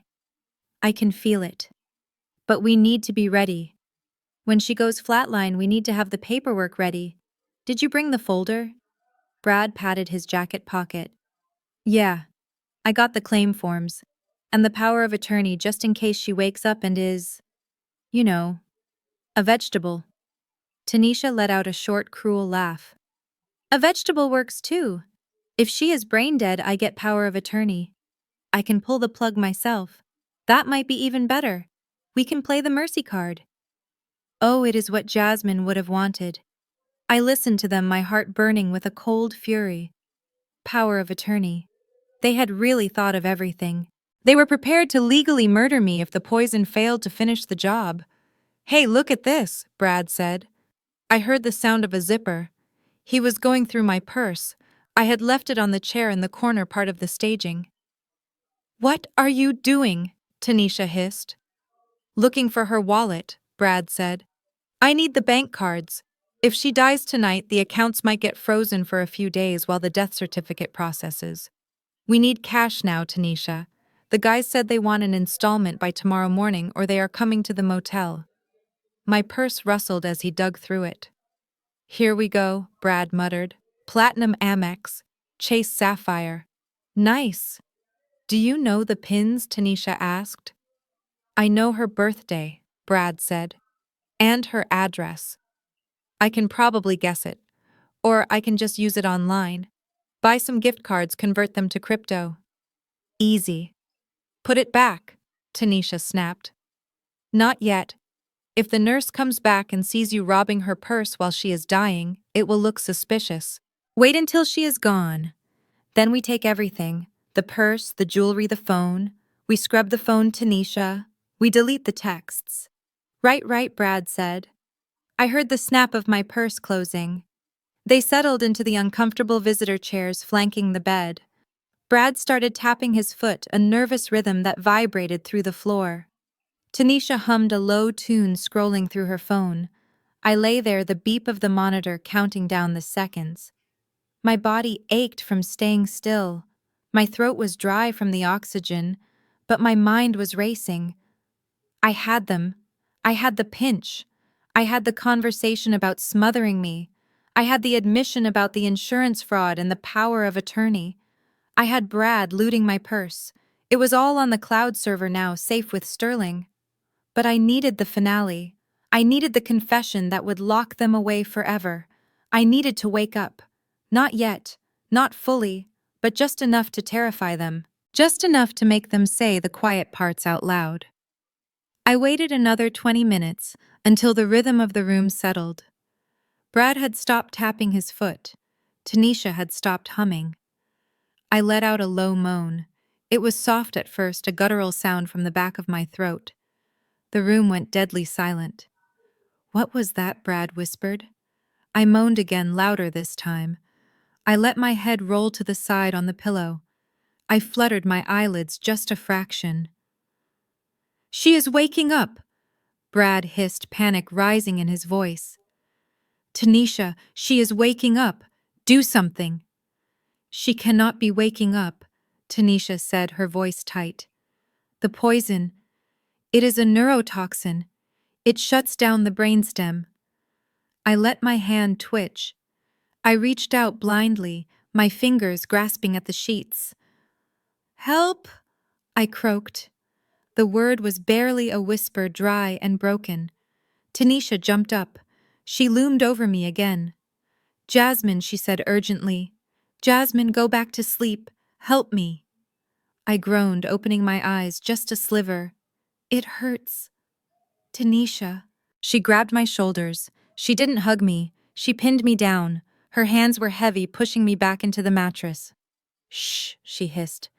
Do not fight it, Jasmine. Just let go. It is better this way. Why? I wheezed, forcing a tear to leak out of the corner of my eye. Why? Because we need it, Tanisha whispered, bringing her face close to mine so only I could hear her. Because you have everything and we have nothing. Because you are worth more dead than alive, sis. There it was. The confession. Pure, unadulterated greed whispered directly into the microphone taped to my chest under the gown. She pressed down harder on my shoulders. Brad, stand by the door, she ordered over her shoulder. If the nurse comes, tell her she is having a seizure.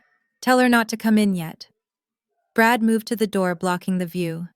Tanisha's hands moved from my shoulders to my neck. She wasn't squeezing yet, but her thumbs were resting on my windpipe. Just go, she pleaded, her voice cracking. Just die, Jasmine. Stop being so stubborn. I let my eyes roll back in my head. I let my body go limp again. I let out a long, rattling exhale like the last breath leaving a body. Tanisha held her breath. She waited. Is it done? Brad asked from the door. I think so, Tanisha whispered. She took her hands off my neck. She watched me for a long minute. Yeah, I think she is gone. She straightened up, smoothing her dress. Okay. Call the doctor now. Cry Brad. Cry like you mean it. Brad opened the door and yelled into the hallway. Help! Help! Something is wrong. As footsteps came running toward the room, I lay there still as stone, my heart burning with triumph. They thought the show was over. They thought the curtain had fallen. But the encore was going to be a killer. The room was chaos for a moment, doctors and nurses swarming around the bed, checking monitors and shouting medical jargon. I lay limp, letting them jostle me. My eyes closed, my breathing shallow. I heard Tanisha sobbing in the background, a performance worthy of an Academy Award. Brad was pacing, muttering about how tragic it all was.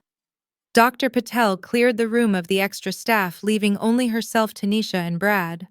The silence that followed was heavy and suffocating.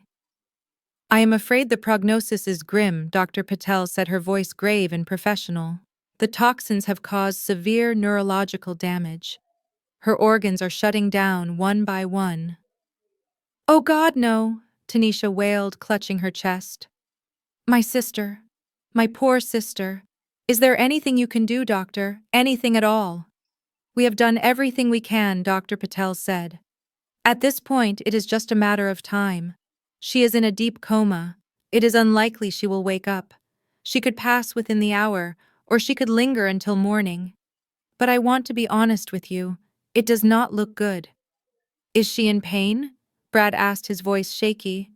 No. Dr. Patel assured him. She cannot feel anything. She is not aware of her surroundings. I suggest you take this time to say your goodbyes. These are likely her final moments. I will give you some privacy. Thank you, Dr. Tanisha whispered. Thank you for trying. I heard Dr. Patel footsteps recede, the click of the door closing, and then the heavy silence of the room. For a full minute, no one moved. No one spoke.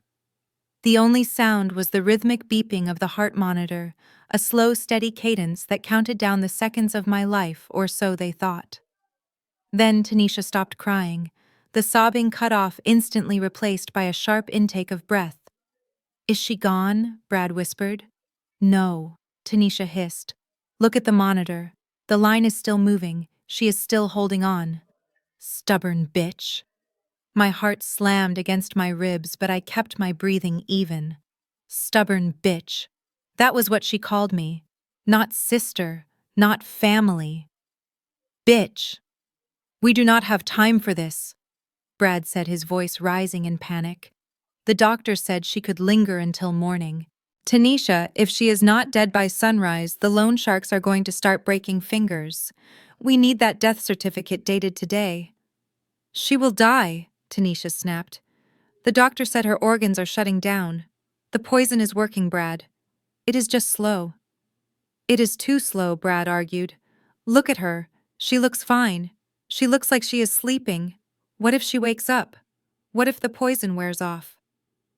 She is not going to wake up, Tanisha said, her voice cold. Did you hear the doctor? Neurological damage. Even if she opens her eyes, she is a vegetable. She cannot talk. She cannot tell anyone what we did. I fought the urge to open my eyes and glare at her. Vegetable. I would show her who was a vegetable when I was testifying against her in court. We need to make sure, Brad insisted. We need to speed this up. Maybe we can pinch the tube, you know, the oxygen, just for a minute, just to tip her over the edge. Are you crazy? Tanisha hissed. There are cameras in the hallway. If the alarms go off and the nurses run in and see you holding the tube, we are done. We have to wait. It has to look natural. Brad groaned, a sound of pure frustration.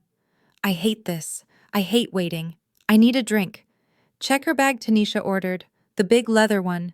She always carries cash. And find her phone. We need to unlock it before she gets cold. Her thumbprint won't work if the circulation stops. I heard the rustle of fabric as Brad moved to the chair where my bag was.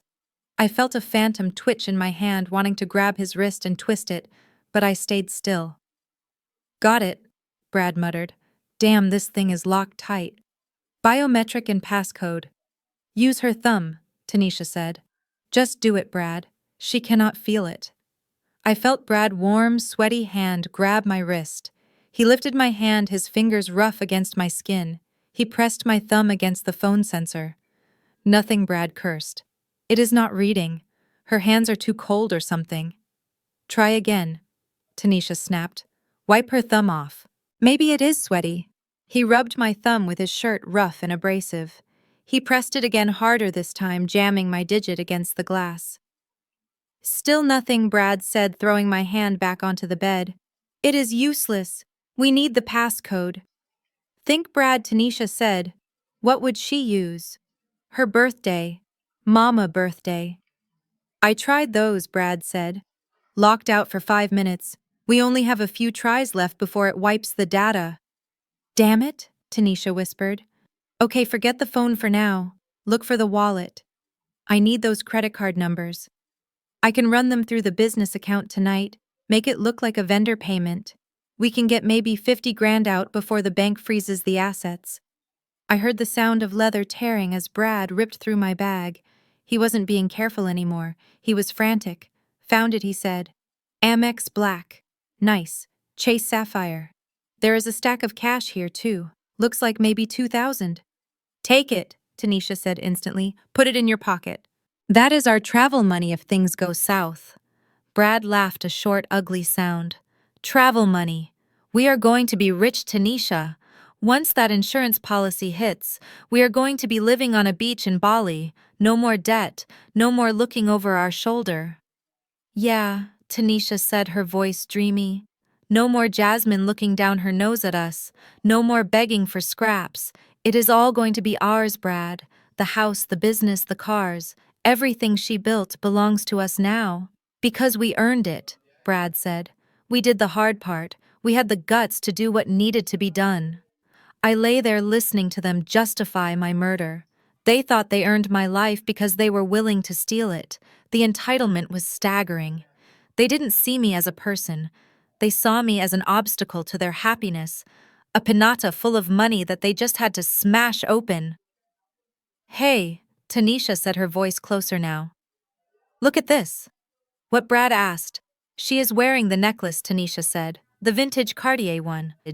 Mama gave it to her when she graduated. She said it was for the daughter who made her proud. I felt Tanisha's fingers at my throat, cold and sharp.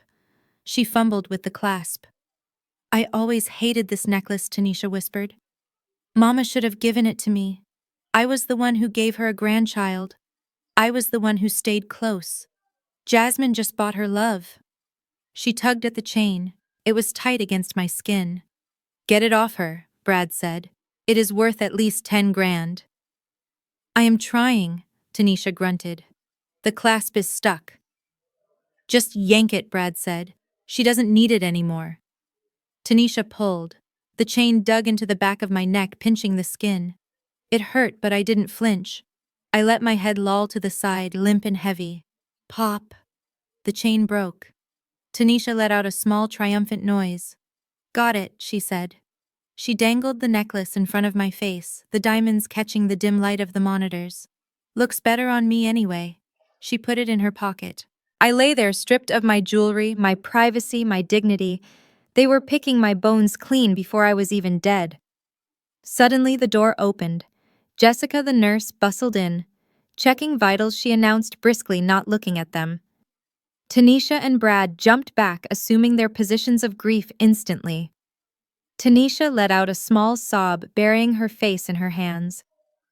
Brad bowed, his head, shoulders shaking. Is there any change? Brad asked, his voice thick with fake tears. Jessica checked the monitors. No, sir. She is stable, but unresponsive. The decline is slow. She adjusted my blanket covering my bare neck where the necklace used to be. She paused, her hand lingering over the red mark the chain had left. She saw it. I knew she saw it. She tucked the blanket in tighter. Dr. Patel will be by in the morning, she said. Try to get some rest. There is a cafeteria on the second floor if you need coffee. We will stay here, Tanisha said. We cannot leave her alone. Not now. Of course, Jessica said. She left the room. As soon as she was gone, Tanisha let out a long breath. That was close, she whispered. Did you see her look at the neck? She didn't see anything, Brad said. She is just a nurse. She is probably thinking about her lunch break. We need to be careful, Tanisha said.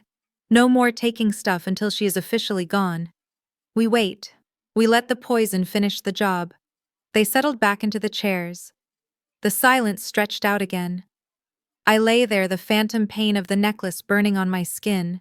They thought they were safe. They thought they had gotten away with it. They didn't know that every word, every theft, every confession had been recorded in high-definition audio and video. The camera in the flower vase on the bedside table had a perfect angle. The microphone taped to the back of the heart monitor picked up even their whispers. They had just signed their own confessions. And now it was time for the resurrection. The morning sun sliced through the hospital blinds like a laser beam, hitting Tanisha squarely in the face where she had slumped in the visitor chair. She looked terrible. Her makeup was smeared, her designer dress was wrinkled, and she had the desperate, edgy look of someone who had gambled everything and was waiting for the dice to stop rolling. Brad was worse. He was pacing the small room again, his eyes bloodshot, his hands trembling. He kept checking his phone, probably waiting for a text from a loan shark that said time is up. I lay still, keeping my breathing shallow and uneven. My body ached from staying motionless for so long, but my mind was sharp. The night had passed in a blur of feigned unconsciousness and real tension. Every time Tanisha sighed, every time Brad cursed under his breath, I added it to the mental ledger. They were suffering. Good. At 8 a.m. sharp, the door swung open. Dr. Patel strode in her white coat, crisp, her expression beaming. She wasn't wearing her grave face anymore. She looked like she had just won the lottery. "Good morning, family," she announced, her voice bright and loud. "I have incredible news." Tanisha jumped up, her face a mask of tragic anticipation. Is she gone, doctor?" "Gone?" Dr. Patel laughed, a joyous sound that made Brad flinch. "Absolutely not. It is a miracle, Mrs. Williams, truly a miracle. Her vitals have stabilized completely. The toxins have been processed and expelled by her system faster than we ever anticipated. Her kidney function is back to normal. Her heart rhythm is perfect. She is going to make a full recovery." I watched through my eyelashes as the color drained from Tanisha's face. Her jaw dropped. Her eyes went wide with genuine horror. It was the look of someone watching $5 million burn in a fireplace. "Full recovery," she stammered. But you said she was brain dead. You said she was a vegetable." "I said there was a risk of neurological damage, doctor." Patel corrected her, still smiling. "But the latest scans show zero cognitive impairment. She is waking up right now." "Look." I let out a soft groan and fluttered my eyelids. I opened them slowly, blinking against the light. I let my gaze wander around the room, unfocused at first, then sharpening as I landed on Tanisha and Brad. "Tanisha," I whispered, my voice raspy but clear. "Brad." "Oh my God," Brad choked out. He looked like he was about to vomit. "She is alive." Tanisha recovered faster. She threw herself onto the bed, grabbing my hand and squeezing it hard enough to bruise. "Jasmine," she shrieked, her voice pitching up into a hysterical range. "You are awake. Oh, thank Jesus. We were so worried. We thought we lost you." I felt her nails digging into my skin. She was shaking with rage, not relief. I saw the light, Tanisha," I murmured, widening my eyes. "I saw Mama." Tanisha froze. "You saw Mama?" "She was standing in a garden," I said, letting a tear slide down my cheek. "She told me it wasn't my time. She told me I have unfinished business. She said I need to take care of my family." Tanisha's grip loosened slightly. A flicker of hope sparked in her eyes. "Take care of your family?" "Yes," I said, sitting up slowly, wincing for effect. "She said I have been too focused on work, too focused on money. I need to share my blessings. I need to make sure you and Zola are safe." I looked at Brad. He was staring at me, mouth agape like a fish out of water. "Brad," I said, reaching out my other hand to him. "Come here." He shuffled forward, looking terrified. "I am so glad you are here," I said. "I heard you last night. I heard you praying for me." Brad blinked. You heard that? I heard you say you wanted to save me. I lied smooth as silk. I heard you say you would do anything to help. It meant so much, Brad. I know we haven't always been close, but facing death changes things. It gives you perspective. Yeah, Brad stammered, wiping his sweaty palms on his pants. Perspective. Right. Dr. Patel checked my pulse, her face a mask of professional satisfaction. You are a lucky woman, Jasmine. Whatever that herbal tea was, it nearly killed you. You must have a guardian angel. I looked at Tanisha. Yeah, a guardian angel. When can I go home? I asked. Well, normally I would keep you for observation, Dr. Patel said. But given your remarkable recovery, if you feel up to it, you could be discharged this afternoon. Just take it easy. No stress. I want to go home, I said firmly. I want to be in my own bed, and I want to celebrate. Celebrate? Tanisha asked, her voice wary. Yes, I said, sitting up straighter. I cheated death, Tanisha. That is worth a party. Tonight, at my house. I want everyone there. You, Brad Zola. I am going to call my lawyer too. Lawyer Brad squeaked. Why? To rewrite my will, I said. The air in the room changed instantly. The tension vanished, replaced by a greedy electric charge. Tanisha and Brad exchanged a look. It was a look I knew well. It was the look of predators scenting blood. You want to rewrite your will? Tanisha asked, trying to sound casual, but failing. Why now, Jazz? You just woke up. Because I almost died without leaving anything to the people who matter, I said, my voice trembling with fake emotion. If I had died last night, Tanisha, everything would have gone to charity, or been tied up in probate for years. I realized I haven't protected you, I haven't secured your future. I saw the wheels turning in her head. She was thinking that maybe the poison failing was a blessing in disguise. Maybe she didn't need to commit murder to get the money.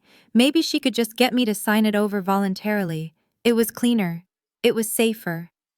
Oh, Jasmine, Tanisha said, tears welling up in her eyes again. You are so generous. You always have been. We just want you to be okay. We don't care about the money, liar. I know you don't, I said, squeezing her hand. That is why you deserve it. I want to set up a trust for Zola, and I want to give you and Brad a significant lump sum to pay off the house, to invest, whatever you need. Brad looked like he was going to faint from relief. A lump sum, he breathed. That would be amazing, Jasmine. Really amazing. So it is settled, I said. Dr. Patel, please start the discharge papers. Tanisha, go get Zola. Go get fresh clothes. Meet me at the house at 6. I am going to order catering. We are going to have a feast. Are you sure you are up for a party? Tanisha asked. Maybe you should rest. We can do the will thing tomorrow. No, I insisted. Tonight. I need to do it tonight. I feel urgent about it. Like if I don't do it now, something bad might happen.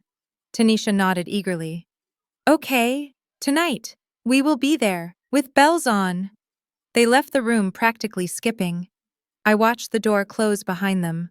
The smile dropped from my face instantly. Dr. Patel let out a long breath. You are terrifying, Jasmine, she said. I almost believed you myself. Good, I said, throwing off the covers. That means they bought it, hook, line, and sinker. Is Sterling ready? Dr. Patel asked. He is ready, I said. Is the footage secure? Uploaded and encrypted. Dr. Patel confirmed. I stood up and walked to the window, looking out at the parking lot. I saw Tanisha and Brad walking toward their car. They were high-fiving, they were celebrating, they thought they had just hit the jackpot. They thought they were going to walk into my house tonight and sign papers that would solve all their problems. They didn't know they were walking into their own funeral. I turned back to Dr. Patel. Thank you, Maya. I owe you one. You owe me a new wing for the hospital, Dr. Patel joked. Go get them, Tiger. I grabbed my bag. I had a party to plan, and I had a special guest of honor who was going to bring the house down. Zola. I texted Sterling as I walked out of the hospital. The fish are in the net. Bring the shark cage. Tonight, the cash cow was going to the slaughterhouse, but I wasn't the one who was going to bleed. Money talks, and mine was screaming at the top of its lungs. I signed the discharge papers at Mercy General with a flourish that surprised even me, considering I was supposed to be recovering from a near-fatal poisoning. By 2 in the afternoon, I was back in my driveway. By 3, my estate manager had a team of 20 event planners, caterers, and florists, turning my first floor into a venue fit for a coronation. I didn't just want a party. I wanted a spectacle. I wanted witnesses. I wanted the kind of gathering that people in Atlanta would whisper about for years. I spared no expense. I ordered cases of Dom Perignon. I had a raw bar set up on the patio with ice sculptures. I hired a string quartet to play in the foyer. It was excessive. It was loud. It was exactly the kind of shiny object that would distract a magpie like Tanisha until the trap snapped shut. Sterling arrived first, looking sharp in a navy suit that cost more than Brad Carr. He wasn't alone. Flanking him were 2 men and a woman, dressed in business casual attire that was just a little too stiff. They had the watchful eyes of people who were used to scanning crowds for threats. Jasmine Sterling said, kissing my cheek. "Allow me to introduce my associates. This is Detective Miller, Detective Johnson, and Detective Banks. They are here to facilitate the transition of assets." I shook their hands. They didn't smile much, but their grips were firm. They were armed. I couldn't see the holsters under their blazers, but I knew they were there. "Thank you for coming," I said. "The bar is open, but I assume you are on the clock. Strictly club soda tonight, ma'am." Detective Miller said, his eyes scanning the room. "We have units parked down the street ready to move when you give the signal." "Perfect." Next came the pastor, Reverend Jenkins from the First AME Church. He was a pillar of the community, a man whose voice could shake the rafters and whose presence demanded respect. I had invited him under the guise of wanting a spiritual blessing for my second chance at life. Tanisha would love that. She loved anything that made her look like a good Christian woman in front of the right people. She would preen under his attention. It would make her feel safe. Then the rest of the guests trickled in. My key vendors, my top investors, people whose names carried weight in the city. I wanted Tanisha to see them. I wanted her to feel the proximity to power. I wanted her to think that by signing those papers she was joining their ranks. At 5:30, the Range Rover pulled up. Tanisha and Brad stepped out and they were dressed for a victory lap. Tanisha wore a red dress that was cut low enough to be scandalous and tight enough to show off the Spanx. She had her hair done up in an elaborate weave that defied gravity. Brad was wearing a tuxedo. A tuxedo on a Tuesday. He looked ridiculous, like a waiter at a prom, but he walked with a swagger I hadn't seen in years. They swept into the house like they owned the deed. Jasmine Tanisha squealed, rushing over to me. She stopped just short of hugging me, probably remembering that I was supposed to be fragile. "Look at you. You look amazing for someone who was in a coma yesterday." "I feel amazing," I lied, my voice dripping with honey. "God is good, Tanisha. Won't he do it?" Tanisha said, throwing a hand in the air. She turned her attention to the room and her eyes lit up. She saw the champagne. She saw the waiters passing hors d'oeuvres. She saw the pastor talking to a city councilman. "You really went all out, sis," she said. "I wanted to make it special," I said, "since we are celebrating a new chapter." Brad was already at the bar ordering a scotch. He was barking orders at the bartender, pointing a finger in the poor guy's face. "Make it a double," Brad said loud enough for half the room to hear. "And use the good stuff, top shelf. My sister-in-law is paying." He turned to survey the room, swirling his drink. He looked at the furniture like he was deciding what to keep and what to throw away. He actually reached out and tapped a vase on the mantel, checking if it was real crystal. Tanisha wasted no time. She started circulating, playing the hostess. She walked up to the caterers and started critiquing the crab cakes. "These need more remoulade," she snapped, snapping her fingers at a waiter. "And make sure the champagne flutes are topped off. We don't want empty glasses tonight." She moved through the crowd, introducing herself as Jasmine's sister and confidant. She laughed too loud. She touched people's arms too familiarly. She was drunk on the atmosphere before she even took a sip of alcohol. She thought she had ascended. She thought this was her life now. I stood by the grand staircase watching them. It was pathetic and it was terrifying. They had no shame. They had tried to kill me 24 hours ago and now they were eating my food and ordering my staff around. Then the front door opened again. A car service had dropped off Zola. I had arranged for a nanny service to pick her up from the safe house and bring her here fresh and clean. She walked in wearing a pretty yellow dress with a white ribbon in her hair. She looked like an angel, but her face was stone. Tanisha spotted her immediately. Her smile faltered for a fraction of a second before she fixed it back in place. She excused herself from a conversation with the pastor and marched over to Zola. I moved closer, staying out of sight behind a pillar. I needed to hear this. Tanisha grabbed Zola up her arm, her fingers digging in. She dragged the girl toward a quiet alcove near the coat check. "What are you doing here?" Tanisha hissed, her voice a low, venomous whisper. "Who brought you?" "A nice lady," Zola said. Her voice was quiet but steady. Tanisha's eyes bugged out. She looked around frantically to see if anyone had heard Zola speak, but the music was loud and the chatter filled the room. "Shut up," Tanisha snarled, leaning down into Zola's face. "You shut your mouth. You do not speak. Do you hear me? You are mute. You have always been mute." Zola stared at her mother. She didn't flinch. She didn't look down. She just looked at Tanisha with a cold, flat gaze that mirrored my own. "If you say one word tonight," Tanisha threatened, her nails biting into Zola's skin.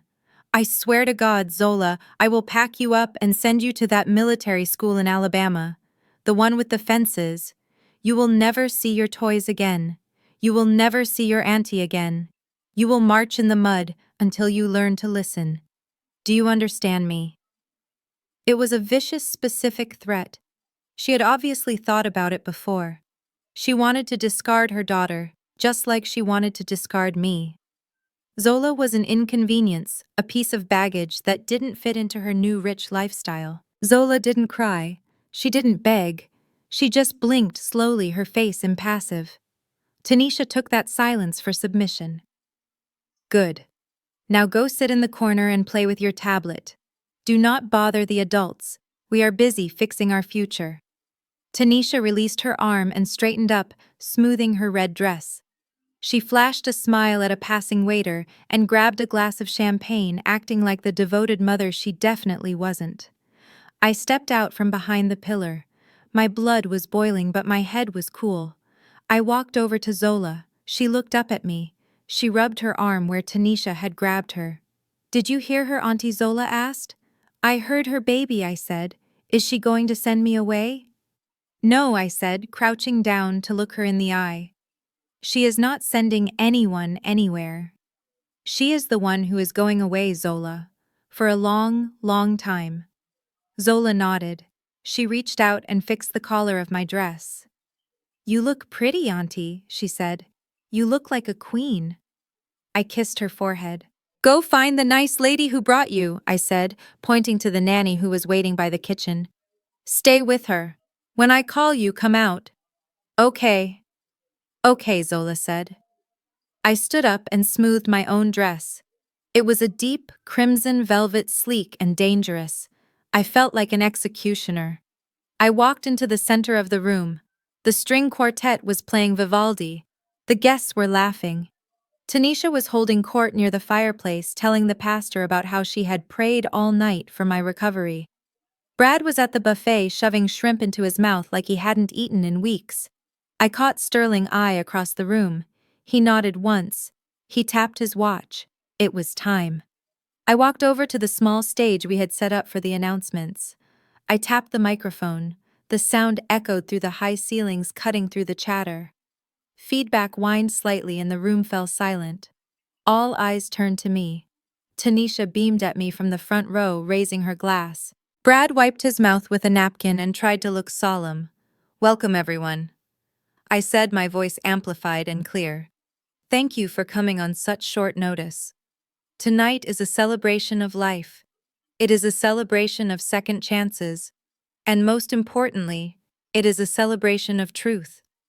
Tanisha clapped her hands silently, mouthing, "Amen." I smiled at her.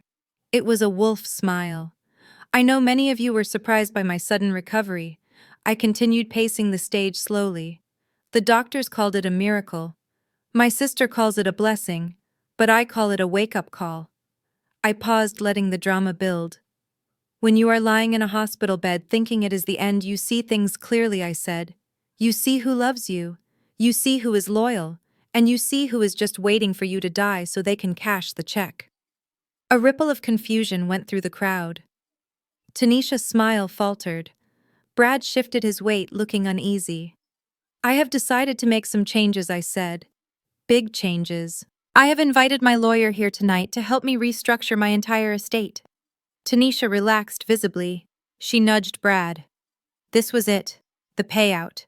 But before we signed the papers, I continued. I wanted to take a trip down memory lane. I wanted to share with you all exactly how much my family means to me. I prepared a little video presentation. I gestured to the large projection screen behind me. Tanisha looked delighted. She probably expected baby photos, pictures of us graduating, snapshots of holidays. She preened, ready to be the star of the show. Lights, please, I commanded. The chandeliers dimmed. The room plunged into darkness save for the glow of the screen. I stepped off the stage and moved to the side, standing next to Sterling and the detectives. Enjoy the show, Tanisha, I whispered under my breath. The screen flickered to life. It wasn't a baby picture. It was a grainy, high-definition video feed. The timestamp in the corner read yesterday, 11:42 p.m. The setting was a hospital room, room 402 at Mercy General, and the audio kicked in loud and crisp, booming through the speakers. Just go. Just die, Jasmine. Stop being so stubborn. The voice was Tanisha. On the screen, a woman in a designer dress was pressing her thumbs into the neck of a patient in a hospital bed. The room gasped. A collective intake of breath that sucked the air out of the mansion. Tanisha dropped her champagne glass. It shattered on the floor, the sound exploding like a bomb in the silence. The party was over. The trial had begun. The lights in the mansion dimmed until the room was swallowed by a heavy velvet darkness, save for the brilliant white square of the projection screen. I stood in the shadows to the left of the stage, my heart beating a slow, steady rhythm against my ribs. I smoothed the fabric of my dress. It was a custom piece, a crimson silk that flowed like liquid fire down to my ankles. I wore it for a reason. Red is the color of passion, yes, but it is also the color of warning. It is the color of a stop sign. It is the color of blood. Tonight I was the red flag Tanisha should have seen coming. From my vantage point, I could see the glow of the screen illuminating the faces of my guests.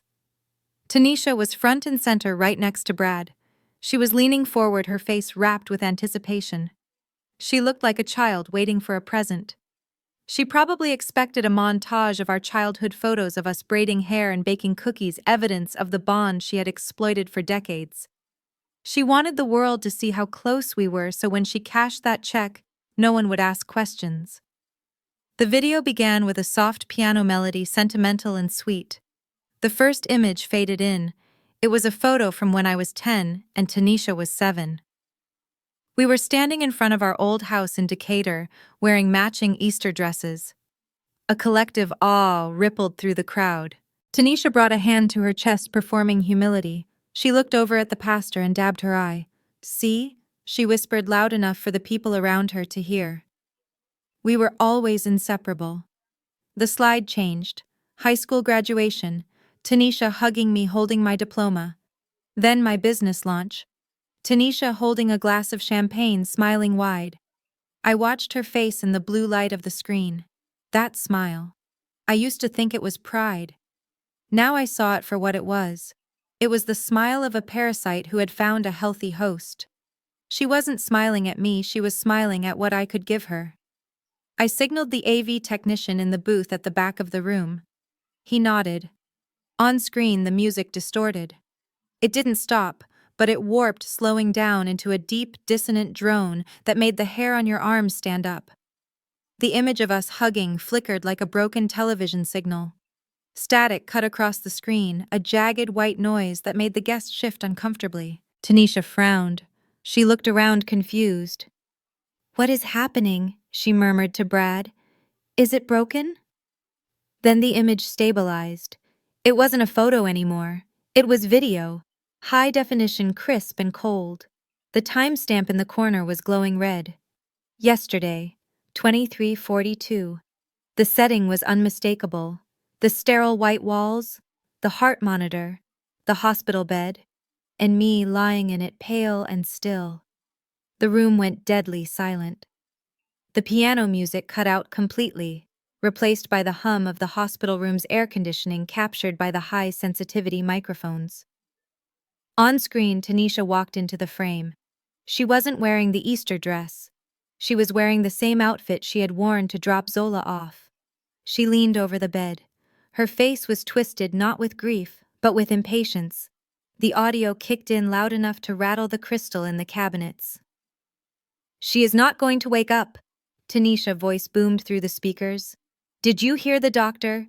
Neurological damage. Even if she opens her eyes, she is a vegetable." In the audience, the real Tanisha froze. Her hand stopped halfway to her mouth. She stared at the screen, her eyes bulging. On the screen, Brad paced into view. He looked sweaty and desperate. "We need to make sure. We need to speed this up. Maybe we can pinch the tube. You know, the oxygen." A gasp tore through the room. The pastor stood up abruptly, his chair scraping against the floor. The investors exchanged horrified looks. But the video wasn't done. It was just getting started. On screen, Tanisha grabbed my shoulders. The camera zoomed in slightly, digital autofocus sharpening the image. We saw her thumbs press into my skin. We saw the veins in her neck pop. "Just go the on-screen," Tanisha hissed. "Just die, Jasmine. Stop being so stubborn." The real Tanisha let out a sound like a wounded animal. A high-pitched whimper. She tried to stand up, but her legs wouldn't work. She slumped back into her chair, shaking her head, as if she could deny the reality playing out in 40-foot projection. "No," she whispered. "No, that is not. That is fake." But the video was relentless. It showed Brad rummaging through my purse. It showed him pulling out the credit cards. "I need the bank cards," Brad's voice snarled. "If she dies tonight, the accounts might get frozen." Then came the line that sealed his fate. The line that Vance, the private investigator, had suspected but needed to hear. "We need cash now," Tanisha Brad said on screen, holding up my platinum card. "The guys said they want an installment by tomorrow morning. Kill that bitch so I can pay my debt." The vulgarity of it hung in the air. Kill that bitch. He wasn't talking about a stranger. He was talking about his sister-in-law. He was talking about the woman who had welcomed him into the family. The audience turned on them. It was a physical shift. The guests recoiled, pulling away from Tanisha and Brad like they were radioactive. The space around them grew empty, isolating them in the center of the room. On screen, Tanisha was pulling at my necklace. We watched her struggle. We watched her face contort with greed. "I always hated this necklace," she spat. "Mama should have given it to me." Then the snap. She held up the diamonds triumphantly. "Wasn't the poison strong enough?" Tanisha complained, examining the jewelry. "The guy said it would stop her heart in an hour. Damn it, if she doesn't die tonight, the insurance company will get suspicious." Insurance fraud, murder, theft. It was all there packaged in 4 minutes of high-definition brutality. The video cut to black. The silence that followed was heavy, suffocating. It was the silence of people processing a monster in their midst. I stepped out of the shadows. I walked into the pool of light in the center of the room. My red dress rustled softly, the only sound in the mansion. I didn't need a microphone anymore. The room was so quiet you could hear a pin drop. I looked at Tanisha. She was staring at me, her face a mask of absolute terror. The arrogance was gone, the bougie facade was gone. She looked small and pathetic. "That necklace," I said, my voice calm, conversational. The one you ripped off my neck while I was pretending to die. You have it in your purse right now, don't you? Tanisha's hand flew to her clutch. It was an instinctive reaction, a confirmation. Brad stood up. He looked wild. He looked like a rat, realizing the trap had snapped shut. He looked at the door, then at the windows. He was calculating the distance. This is a deep fake, he stammered, pointing a shaking finger at the screen. You made this. With AI. You are trying to frame us. I laughed. It was a cold sound. Frame you, I asked. Brad, you framed yourself the minute you walked into that hospital room. And you framed yourself the minute you bought rat poison from a back alley dealer. I signaled to Sterling. He stepped forward holding a sheaf of papers. We have the toxicology report from the tea residue on the kitchen floor. Sterling announced, his lawyer voice projecting to the back of the room. It contained lethal levels of brodifacoum, rat poison. We also have the metadata from the life insurance policy created 2 days ago from the IP address at the Williams residence. It is a lie, Tanisha shrieked. She scrambled to her feet, knocking her chair over. She pointed at me, her finger trembling. She is jealous. She has always been jealous of me. She wants to destroy my family because she is alone. She is a sad, lonely spinster, and she made this up to hurt me. She looked around the room, begging the guests with her eyes. Reverend, you know me, Tanisha pleaded. You know I am a good mother. I would never hurt my sister. This is the devil work. She is possessed. The Reverend looked at her with profound disappointment. He slowly shook his head and took a step back. Child, he said, his voice rumbling like thunder. The devil didn't put those words in your mouth. You did. Tanisha turned to the investors. To the city councilman. Please, she begged. She is crazy. She has been off her meds. She hallucinates. I watched her spiral. It was pathetic. She was drowning and she was trying to pull everyone down with her. And the best part, I said, cutting through her hysterics, is that you forgot the most important thing, Tanisha. You forgot that you aren't the smartest person in the room. You thought you could walk into my house, drug me, and leave me for dead. But you forgot that houses have eyes, and you forgot that children have ears. Tanisha froze. Her eyes darted to the side where Zola had been sent earlier.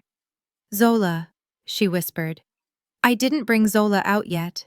I wanted Tanisha to sweat. I wanted her to think about what she had done to her own daughter. You threatened to send her away, I said. You threatened to send her to a military school if she spoke. You terrified that little girl into silence for years. You made her an accessory to your crimes. I didn't, Tanisha sobbed. I love my daughter. You love her, I asked, stepping closer. Then why did you plan to use her inheritance to pay off your husband's gambling debts? Why did you plan to leave her with nothing while you fled the country? I didn't, Tanisha screamed. You did, I said. And we all heard it. Brad made his move. He lunged toward me. I don't know what he planned to do. Maybe grab me as a hostage, maybe just hit me. But he was desperate. He didn't make it 3 steps. Detective Miller, who had been standing by the buffet, sipping club soda, moved with a speed that belied his size. He intercepted Brad, grabbing his arm and twisting it behind his back. Brad slammed face first into the carpet with a grunt. Police Detective Miller shouted, "Stay down!" The room erupted into chaos. Guests screamed and backed away. The other detectives drew their weapons, not pointing them, but keeping them ready. Tanisha stood alone in the center of the room.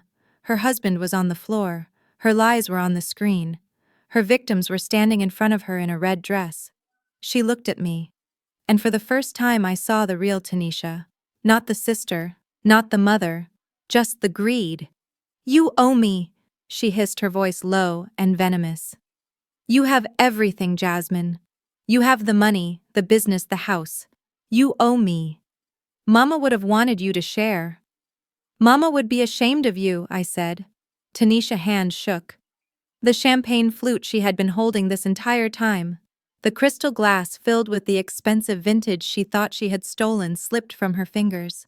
It hit the hardwood floor. It didn't just break. It exploded. Shards of crystal flew everywhere, glittering like diamonds in the stage lights. The sound was a sharp, final punctuation mark on her life as she knew it. Tanisha stared at the broken glass. Then she looked up at me. And then the final witness stepped onto the stage. "This is a fake!" Tanisha shrieked, her voice cracking into a desperate wail that echoed off the vaulted ceilings.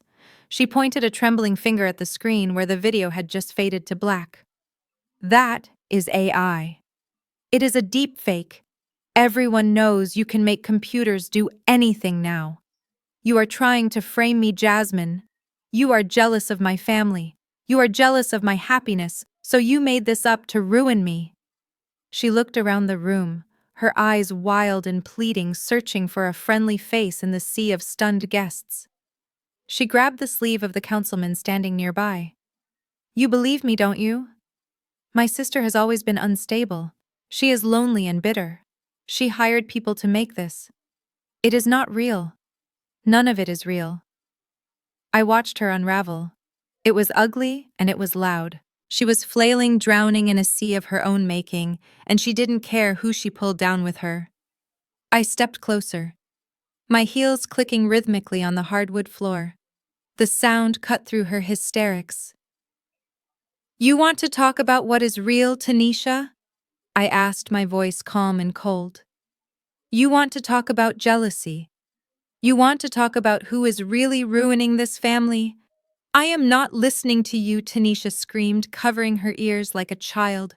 "This is a setup. I am leaving. Brad, get up. We are leaving." Brad was still pinned to the floor by Detective Miller, groaning as his arm was twisted further up his back. He wasn't going anywhere.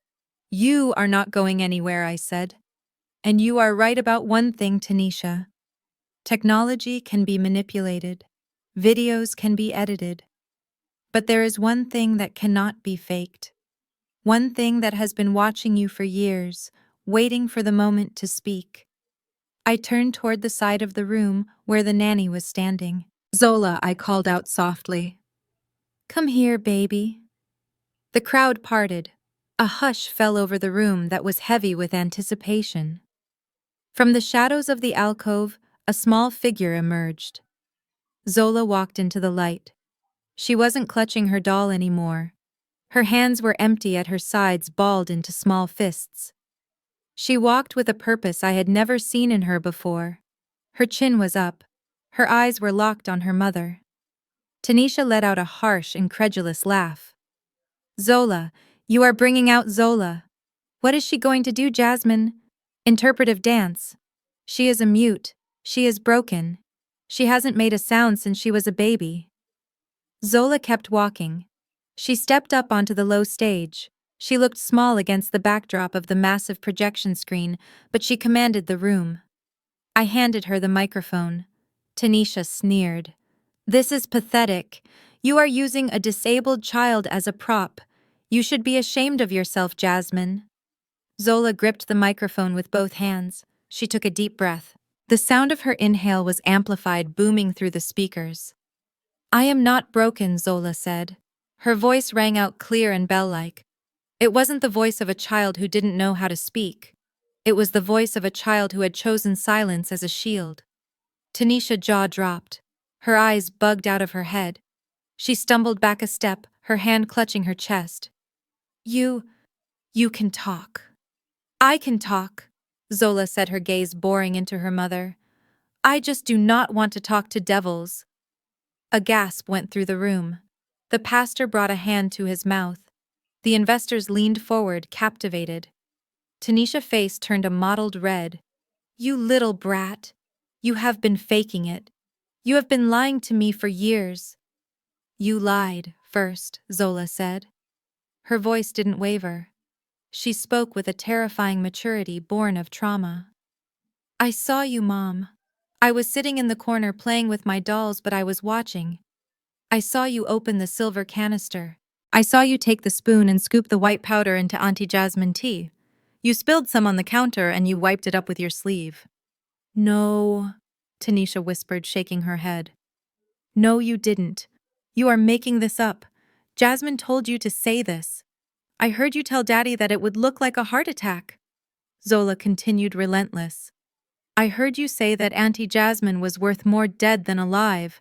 I heard you laughing in the car about how you were going to buy a new house with her money. She pointed a finger at Brad, who was still writhing on the floor.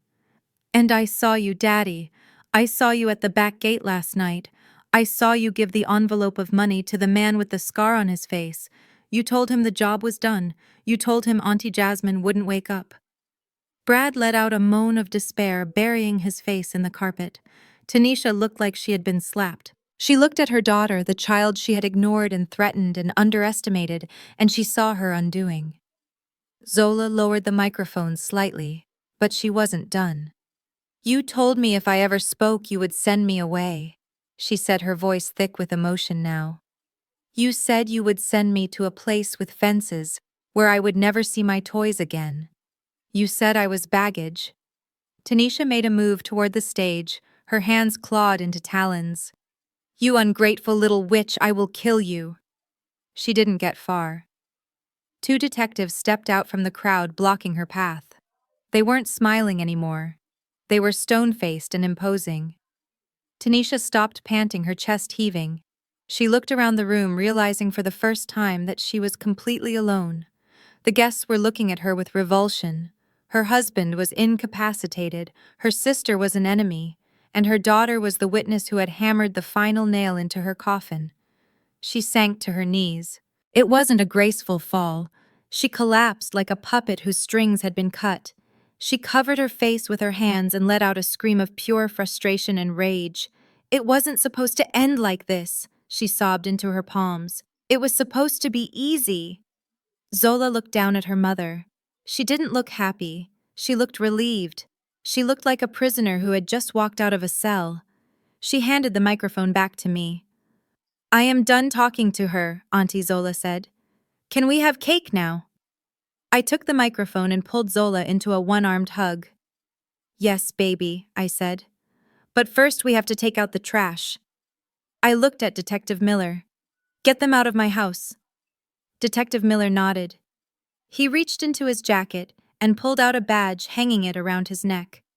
He wasn't just security. He was Atlanta PD Major Crimes. Ladies and gentlemen, he announced, his voice booming without the mic. I am Detective Miller. The officers you see around the room are under my command. This is an active crime scene investigation. He walked over to Tanisha. He pulled a pair of handcuffs from his belt. The metal glinted under the chandelier lights. Tanisha Williams, you are under arrest for attempted murder, insurance fraud, and child endangerment, he recited, pulling her hands behind her back. Tanisha shrieked as the cuffs clicked shut. No, no, you cannot do this. I am a victim here. She tried to poison me. It is a conspiracy. Save it for the judge, Detective Miller said, hauling her to her feet. Another detective hauled Brad up. He was crying, snot running down his face, ruining his tuxedo. It was her idea, Brad blubbered immediately. I didn't want to do it. She made me. She said we needed the money. She bought the poison. I just drove the car. I will testify. I will tell you everything. Just don't let the loan sharks get me. Please, protective custody. I need protective custody. Brad shut up. Tanisha screamed, kicking at him. You coward! You spineless worm! Sterling stepped forward, holding a manila folder. He looked every inch the high-powered attorney. We also have the toxicology report from the tea sample recovered from the scene, Sterling said loudly, addressing the room but looking directly at Tanisha. The lab confirmed the presence of brodifacoum, rat poison, a lethal dose. We also have the metadata from the fraudulent insurance policy tracing the IP address directly to your home router, Tanisha. Tanisha's face went slack. The evidence was overwhelming. There was no spinning this. There was no lie big enough to cover the truth. As the detectives dragged them toward the front door, the guests parted like the Red Sea. No one said a word. The only sounds were Tanisha screaming curses and Brad sobbing pleas for mercy. Wait, I said. The detectives paused near the door. I walked over to Tanisha. She was disheveled, wild-eyed, and broken. She looked at me with pure hatred. I hope you rot in hell, Jasmine, she spat. You think you won. You are going to be alone forever. No one loves you. You are just a wallet to everyone. I leaned in close so only she could hear me. You are wrong, Tanisha, I whispered. I am not alone. I have Zola. Tanisha laughed a jagged sound. Enjoy her. She is a freak just like you. And good luck with the money. That insurance policy is void now. You don't get a dime from my family. I smiled. It was the smile of someone who had thought 5 steps ahead. Actually, about that policy, I said. I didn't cancel it. I amended it. I called the insurance company this morning. Since I am the insured party, I have the right to change the beneficiary. Tanisha's eyes narrowed. What did you do? I changed the beneficiary to Zola, I said. And since you are going to prison for a very long time, I filed an emergency petition for guardianship this afternoon. Sterling just got the judge's signature. Tanisha went pale. You took my daughter. I saved your daughter, I corrected. And I am going to use your money, or what would have been your money, to give her the life you were too selfish to provide. Every dime of that policy, if something ever happens to me, goes to her trust fund. And until then, I am going to use my money to hire the best prosecutors in the state to make sure you never see the outside of a cell again. Tanisha screamed. It was a primal sound of loss and defeat. She lunged at me, but the detectives held her back. Get her out of here, I said, turning my back on her. I walked back to Zola, who was standing by the stage watching her parents get dragged away. She didn't look sad. She looked at me and held up her hand. I high-fived her. It is over, baby, I said. Zola nodded. Can we have the cake now? I laughed. The sound felt like breaking glass, like something tight in my chest finally snapping open. Yes, I said. Let us eat cake. 6 months later, the air was salty and clean. I sat on the deck of a 60-foot yacht watching the turquoise water of the Caribbean churn in our wake. This wasn't a fake cruise in a motel room. This was the real deal. Zola was at the railing pointing at a pod of dolphins jumping in the surf. She was laughing, her voice bright and uninhibited. She was wearing a new swimsuit, her hair braided with colorful beads. She looked like a different child. The shadows were gone from her eyes, replaced by the light of a childhood reclaimed. Look, Auntie, she shouted. There are 3 of them. A mommy, a daddy, and a baby. I smiled, adjusting my sunglasses. They are beautiful, Zola. She ran over to me and flopped onto the lounge chair beside me. She grabbed her glass of sparkling apple juice. This is the best life ever, she declared. It really is, I agreed. I picked up my own cup. It wasn't champagne. It was tea. Earl Grey, steaming and fragrant in the sea breeze. I took a sip. It tasted like bergamot and honey. It tasted like safety. It tasted like freedom. Tanisha and Brad were awaiting trial. The evidence was insurmountable. Brad had taken a plea deal, rolling on Tanisha for everything from the fraud to the poison purchase. Tanisha was facing 20 to life. She sent letters, sometimes begging for forgiveness, begging for money for the commissary. I burned them unopened. I looked at Zola. She was my family now. We were a team, the cash cow and the silent witness. We had survived the fire and come out the other side forged in steel. We are going to be okay, aren't we? Zola asked, looking at me. I put my tea down and pulled her close. Yeah, baby, I said, kissing the top of her head. We are going to be better than okay. We are untouchable. The yacht cut through the waves, heading toward the horizon, leaving the wreckage of the past far behind in our wake. This story reveals a brutal but necessary truth. Shared DNA is not a license for abuse, nor does it guarantee loyalty. Jasmine spent years trying to buy her sister's love only to realize she was financing her own destruction. True family is defined by protection and integrity, not bloodline. It was Zola, the child ignored by everyone, who proved to be the ultimate protector. We must learn that setting boundaries isn't selfish, It is an act of survival. When people show you their true colors through greed or cruelty, believe them immediately.